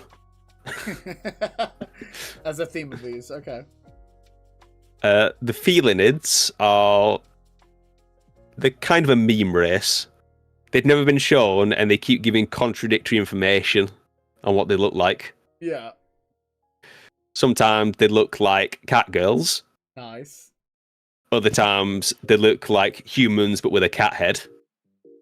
Oh. Other times they're cats with human faces. Oh god, it gets cursed more and more cursed. Okay. Yeah. Sometimes they're just furries. Yeah. Oh god. Yeah, they are pretty much the meme abhumans. Okay. They're sanctioned. We hear about them, but everything we hear about them is rumors. And essentially guardsmen gossiping. I love it. And finally, the Neandors are essentially Neanderthals. They're bigger, stronger, and hairier than the average human, but also dumber. They're generally used just for human waves or manual labour. Yeah, okay, that makes sense. And there's one more I'll add, because I don't know if Reed put it for a later slide, but it's astropaths. Oh yeah, I forgot to include them. Good point. Okay. They're pretty much the way to send messages across the galaxy. They're pretty much another form of psyker, but they pretty much, it's weird, they sort of develop a message in their mind through like metaphors and images that just send it out into space for another one of their same kind to sort of catch it and decipher it in their own mind to then read it out as a message. That sounds complicated. Alright. Basically, the human fax machines. Yeah, that's Yeah. basically what it is. Okay. Yeah, cause it is. Yeah, because it definitely, it's not as simple as just send a message out. There's a lot more stuff they have to do for it to actually work. So yeah, I guess saying a fax machine makes it easier. Yeah. Yeah. Okay. Because generally, for a lot of astronauts, if they want to send messages further afield, you need to get basically a large group of them called a choir together. Otherwise, a single one can only send messages short range. Okay. Like within the same system. Yeah. That's interesting. Okay, that's cool though. It's like this universe is like so unique at the same time, super fucked. Oh yeah, it definitely is. All right. I mean, it's definitely another meme thing where like even if this is someone's favorite universe, it was like, oh, would you like to live in this universe? Fuck no. Yeah. Oh man, I'm good, thanks. Yeah, there's a reason there's a lot of memes where people would be happy to live in Star Wars and Star Trek, but 40k? No. Send me literally anywhere else. Put me in Dark Souls. I don't give a fuck. Play better in Dark Souls. You've got a chance there. Oh man. It's in Dark Souls. You might come back from death. Oh shit. Right, this one I'm going to go about quickly because we've talked about it a fair point. Essentially, during the big Civil War, the Mechanicum of Mars had their own mini Civil War. So while the rest of the Imperium was fighting Horus and the traitor legions, a section of the Mechanicum, led by a man named 𝐏𝐢𝐻𝐿, got his own faction and sided with Horus, basically pulling Mars into a civil war so they couldn't actually help with the defense of the solar system. Oh. And this civil war pretty much is why Mars is also so screwed today. During the Great Crusade era, they were at least advancing in bits and pieces. But after the Civil War, they pretty much went full regressive. Oh, okay. Innovation, no innovation, because that's the path of text heresy. And while the loyalists did win and kick out the traitors, those traitors then just fled to the Eye of Terror with the rest of the defeated enemies and declared themselves the Dark Mechanicum. Okay. Which they're basically tech priests, but they specialize in basically being psychers. Yeah. And generally just producing bloody variants of all Imperium tech.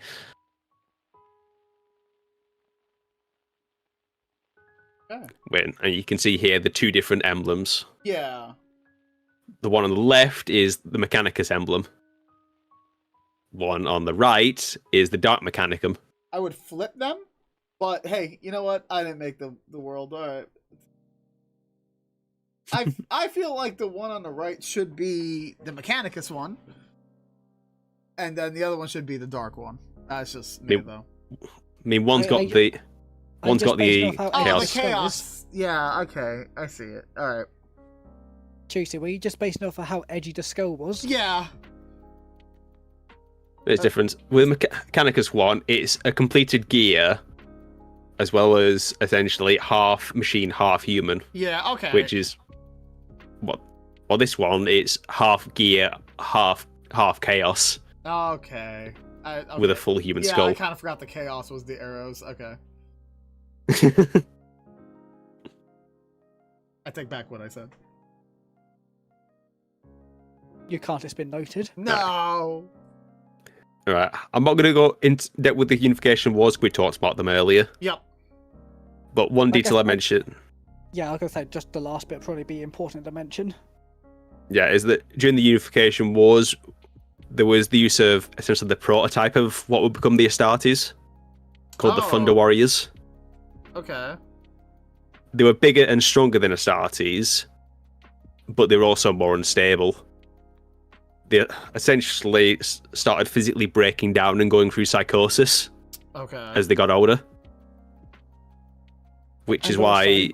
Oh, no, yeah. Go on. No, I don't know if you're going to say it afterwards, but I was going to say, at the end of the Unification Wars, the Emperor actually had all of his Thunder Warriors killed. Yeah, I was just about to ask if there was any left. Yeah, he unleashed his Custodes, which were his personal guard, as well as the first legions of Space Marines to hunt and kill them all.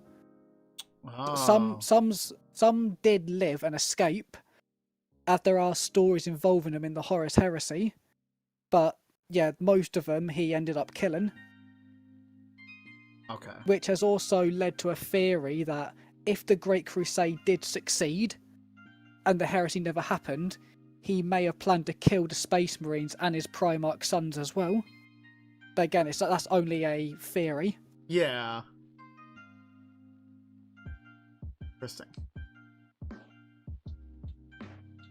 But also the Then- Thunder Warriors were described as being actually stronger and tougher than Space Marines. It's just Space Marines were more stable, Yeah. therefore Yeah. more could be made of them. Yeah, okay. Yeah. And I already mentioned this earlier, the Treaty of Olympus Mons. Yeah. I remember Imperium got all the civilized and settled worlds, Mechanicum gets all the Forge worlds. They were pretty much just, it was pretty much a personal union, two different countries united, Yeah, okay. but operate independently. Okay, no, that makes sense.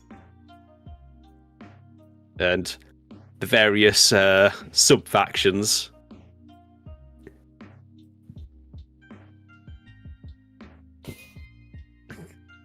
My god. I'm not going to go in depth with a lot of them. I'll just quickly do a rapid fire. Yeah, okay. So the Senatorium Imperialis, or the Adeptus Terra, is pretty much like the head of the government. It's led by the High Lords of Terror, which is pretty much just the ones who run. They make the final decisions, basically. Okay. The Adeptus Custodes, also known as the Emperor's 10,000, are essentially the Emperor's personal bodyguards. Okay. They're generally superior to Space Marines, but they're a lot harder to make, and only the Emperor and a select few knew how to do it. But it generally requires a lot of work, which is why they aren't mass-produced. Yeah, okay. The Adeptus Ministorum is essentially the church,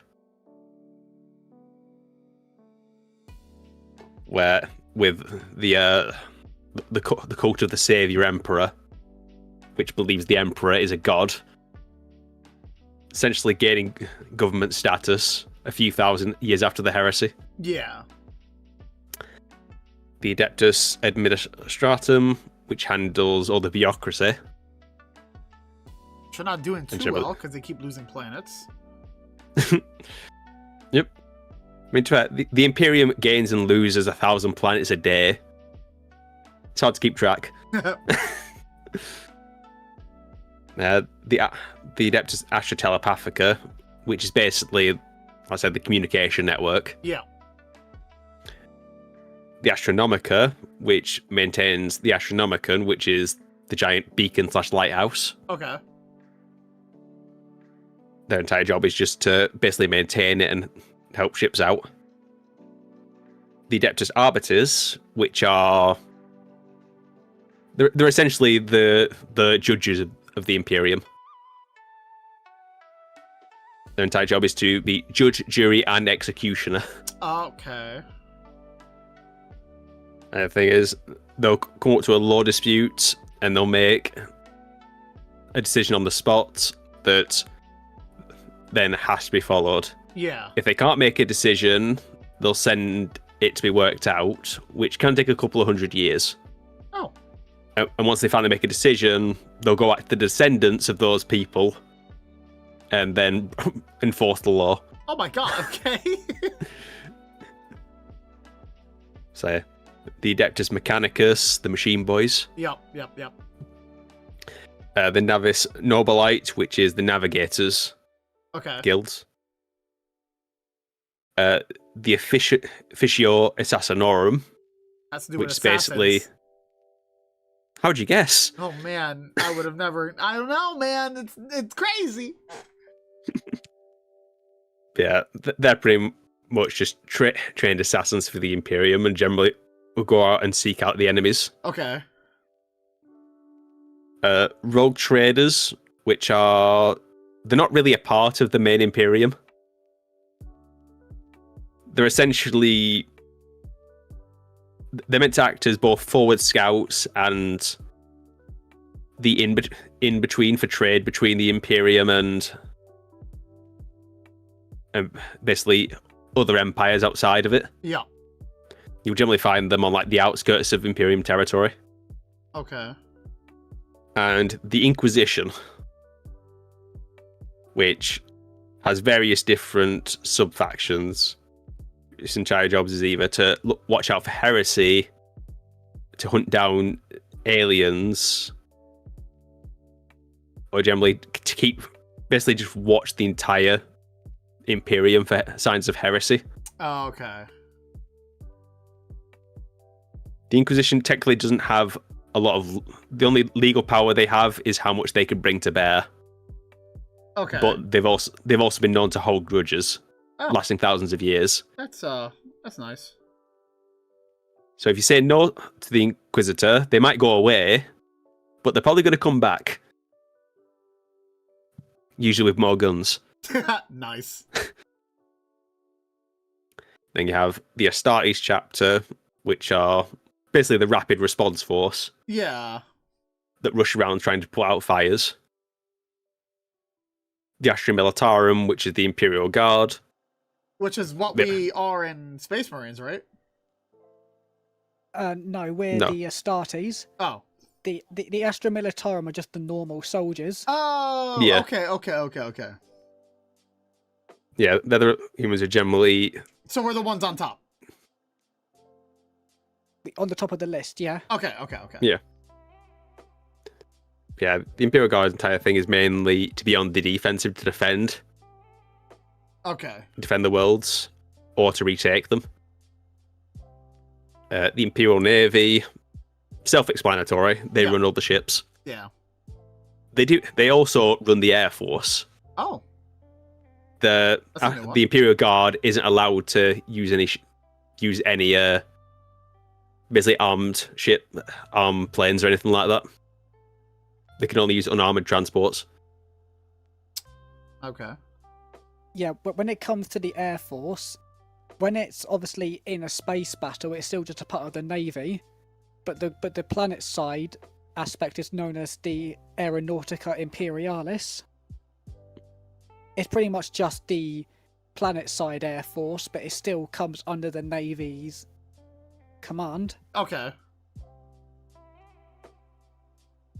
Next, we have the Collegia Titanica, which is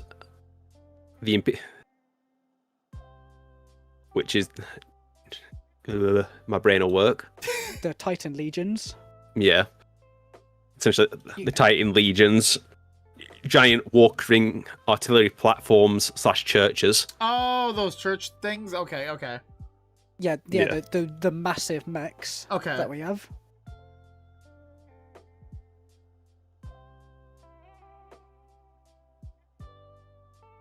Then you have the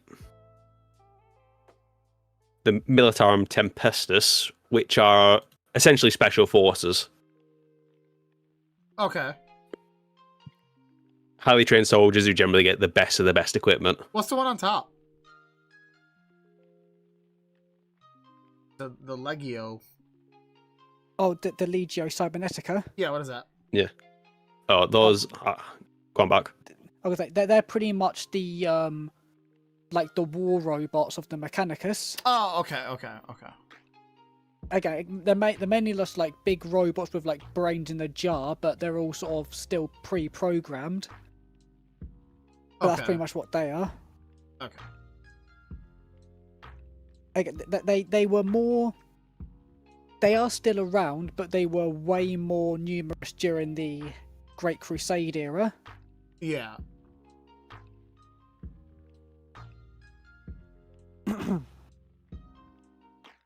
Next, you have the Adeptus Titanicus. Why? Well, the Collegia Titanica technically has Titans. They're generally larger, just war machines. Yeah. The Adeptus Titanicus are like the Holy Titans. These ones generally are rarely deployed, but they can generally turn the tide of any battle. Oh. And generally, the rare occasions where the Mechanicus loses one, they tend to panic and just no power to the entire zone, the war zone. Because they can't really replicate them. Yeah. And there's... Oh, I just noticed I put Questra Imperialis twice. Whatever. The Questra Imperialis, also known as the Imperial Knights. These ones tend to be, funnily enough, on like farming and feudal worlds. They're generally specially trained soldiers who will bond with a machine. And generally that makes them...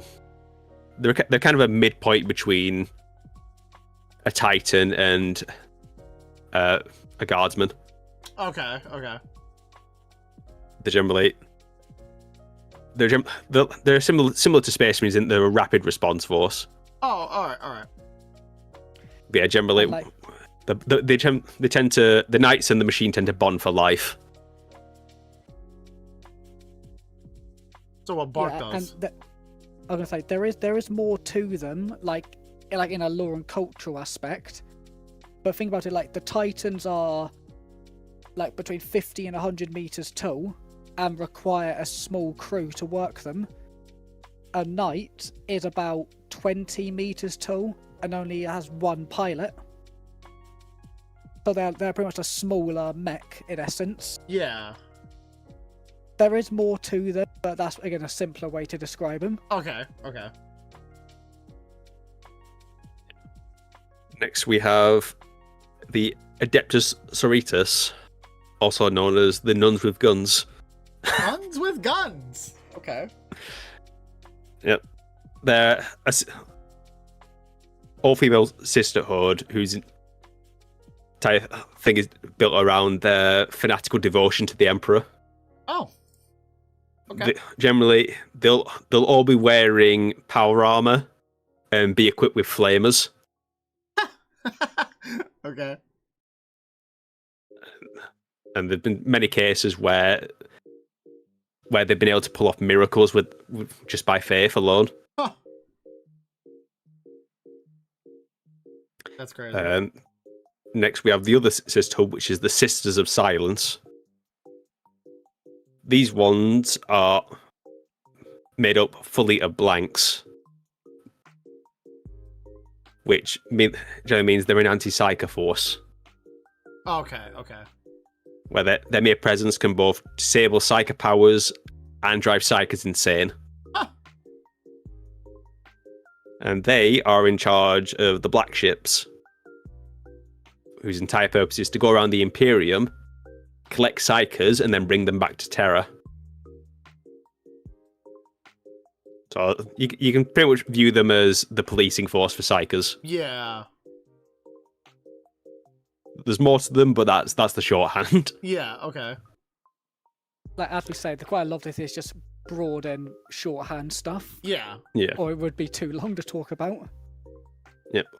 And finally we have the Death Watch, which is made up of Space Marines from pretty much all chapters. If a Space Marine generally faces dishonor or punishment, they're sent to the Death Watch, who generally go on suicidal missions to kill various Xenos. Yeah. Usually a Marine will be with the Death Watch for like a set period as penance.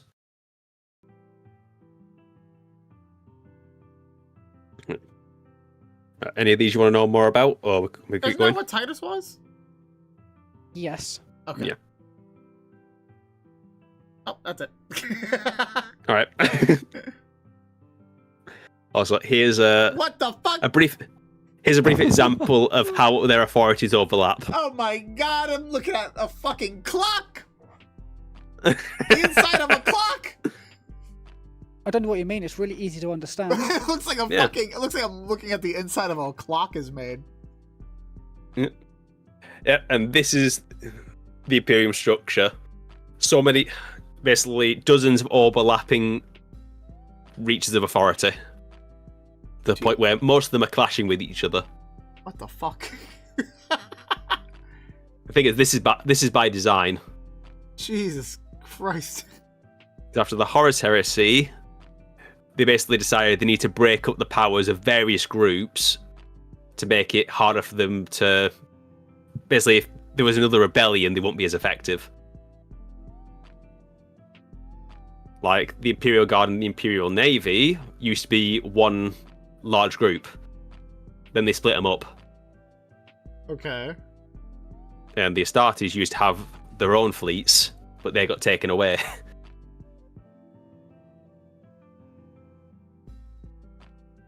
It is basically a massive mess of overlapping. Yeah, I can tell. And it's why the Imperium's such a mess. Clearly. Now here's the Emperor of Mankind, or the God Emperor of Mankind as he's known in present. One showing him during the Horus Heresy, and the other after he spent some time on the Golden Throne. Oh, he looks great. He aged well. Oh yeah, He aged look real at well. look at the shine of that dome. Got a great receding hairline.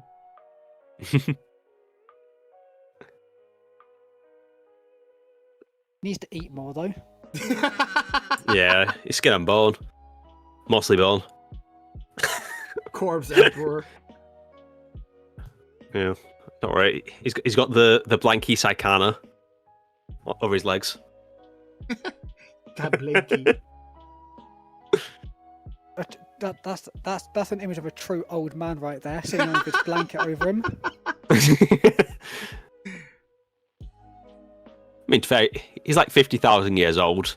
I don't blame him. Fair enough. But look, I'd hope I look that good when I'm that old. Yeah.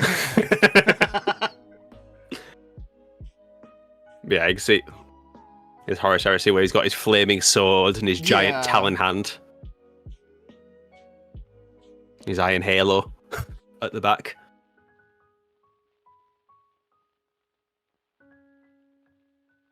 And now the 20 legions of Astartes.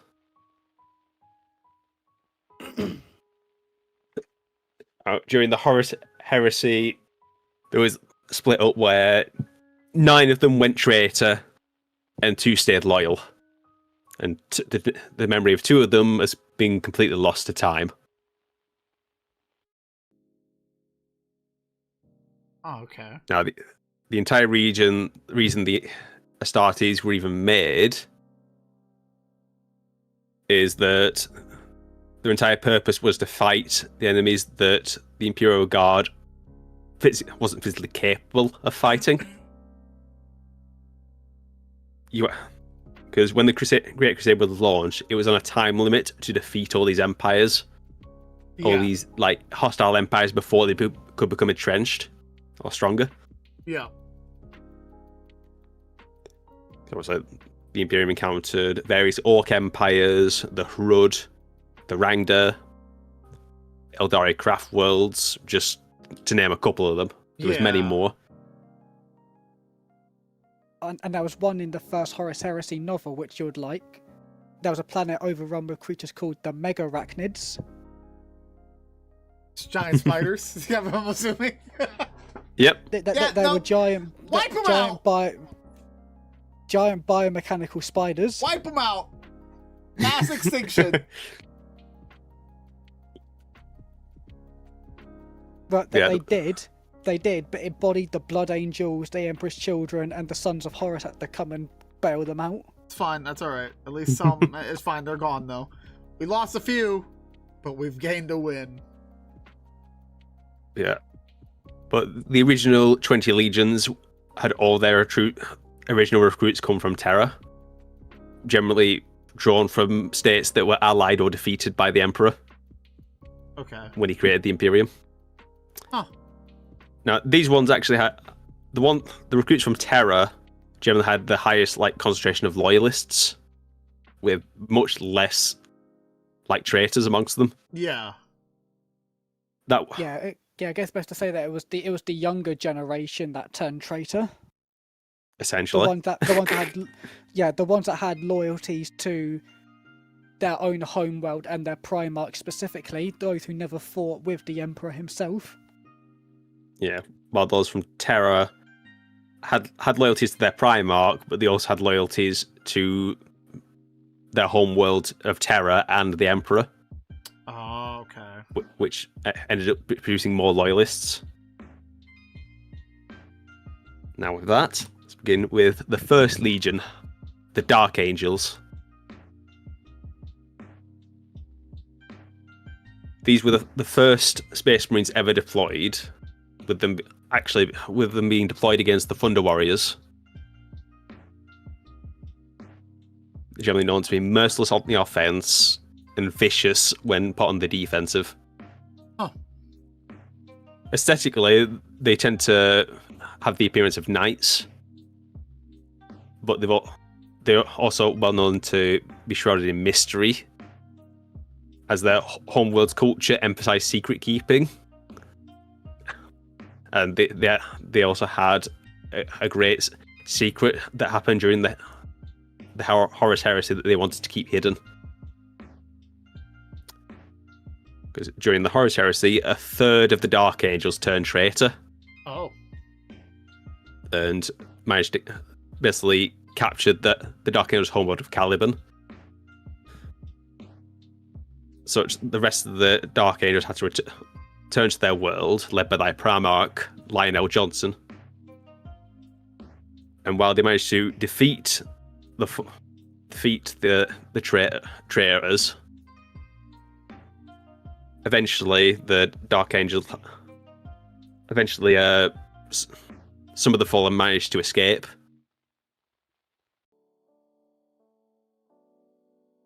The secret was something that pretty much all Dark Angels swore to keep. And even as they split into chapters, they pretty much agreed to always cooperate to hunt the Fallen, which is what they call the traitors now. Yeah, okay. With the Dark Angels naming themselves the Unforgiven, until they've killed them all. Huh.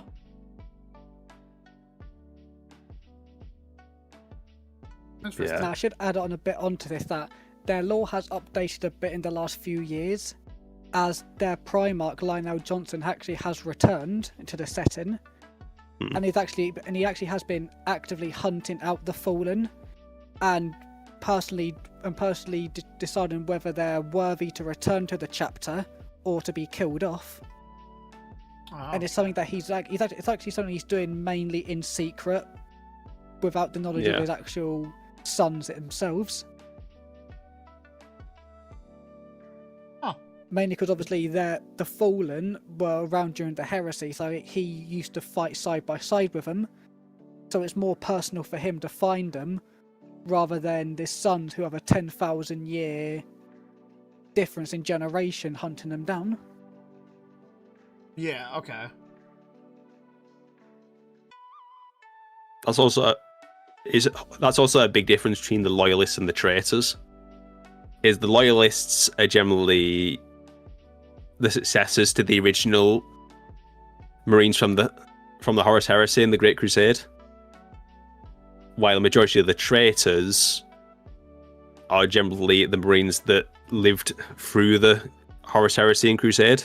Yeah, okay. Because time doesn't pass in the warp where they usually live. Yeah, okay. Interesting. Yeah. So But in for that that- sense as I was gonna say, just in that sense as well, we have talked about it before, but I might as well just go over it again about what successor chapters are, what it says at the bottom. In essence, Space Marine legions used to be massive. They used to be between like 50 and 100,000 Marines. But again, after the Heresy and just how much damage the legions could do, the Primarch of the Ultramarines, 𝐏𝐤𝐻, pretty much wrote a decree that would break the legions up, so they're a much smaller force, so they could no longer do the same damage as they could again. And they were known as chapters. And pretty much how it was is one chapter would keep the original legion name, such as here like the Dark Angels, and all the other chapters would be given a new name, colour scheme and homeworld to take, So pretty much they'll develop their own. They'll develop their own culture. Yeah. But still have links back to their original. Oh, okay, okay. So like, see, at the bottom, as you can see, like obviously with the Dark Angels, and you can see some of their successors have names that sort of follow on with the whole idea of hunting down the fallen. Yeah, yeah. With Angels of Absolution, Redemption, Vengeance, etc. It's all sort of follows the same theme. Yeah, okay. So they are all independent,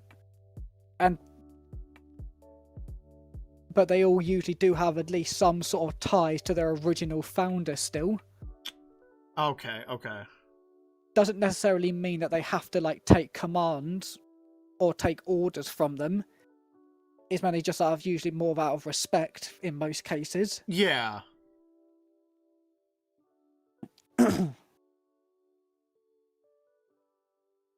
Yeah. So for the Dark Angels, currently named such chapters are the Angels of Absolution, the Angels of Redemption, the Angels of Vengeance, and the Coward Wardens. Because they're really obsessed with the name Angels.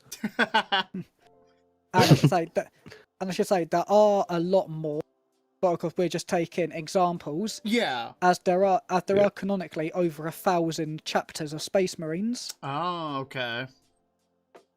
And 75% of them canonically come from the Ultramarines. Yeah. Oh, okay. So obviously we cannot fit all of them in. Yeah, of course, of course. I would say though, we stop here.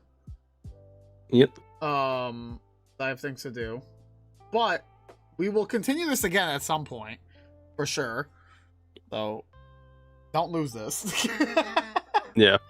So, question: how much is your brain burning? It's a lot. It's a lot. It's a lot. Isn't there like 70 fucking like slides? Yeah. Yeah, we're only at 36. To be fair, about 19 of these are just like pictures. Yeah, that's fine though. But yeah, no, absolutely, we'll do this again for sure at some point down the road because this was pretty cool to do. But yeah, I mean, I got stuff to do. This was cool. We're definitely gonna do this again. Yeah. Let me hide that. Yes. All right, guys. Thank you so much for hanging out today. Yep. Yeah, it was fun. It was definitely fun. We're definitely gonna do it some more. Absolutely. But I'm gonna get shit ready before Niry comes home and hang out with Yami for a bit. So thank you guys so much, and I'll talk to y'all. I'll talk to y'all tomorrow with some Resident Evil. I'd send Nary a list of questions to ask you. Oh my god! To see what you remember. All right, guys. Thank you so much. I'll talk to y'all later. Yeah. Yep. Peace. All right, that was awesome. That was a lot to take in today. It was definitely different, which wasn't too bad. Yami's running around already. We're definitely going to be doing that again with Bark and Raid. We know where we stopped with that tiger guy. I remember his name already. If you enjoyed the content and you want to see more, definitely hit that subscribe button if you're watching on YouTube. If not, hit that follow button if you're watching over here on Twitch. I'll be live again tomorrow with more Resident Evil Village. I'm very excited to continue this as well. And then after that, I'll be off on Saturday. And on Sunday, I'll be playing some more Pokemon Reborn. So definitely don't want to miss any of that. I don't know when we'll cover this again. I'll have to talk to Bark and Raid again to when they're okay with continuing this for a part 2. I'm going to get a raid ready because I do have very little time. I kind of pushed it because I was being selfish. Remember, you'll be quizzed. Great. We are going to be raiding Ƴoden. He is actually playing Anno 1700 Pax Romana. So we're going to go raid Ƴoden. I hope you guys have a wonderful day. I'm going to raid and run. And I hope you guys have a good one. And I'll see you all tomorrow with Resident Evil. Bye!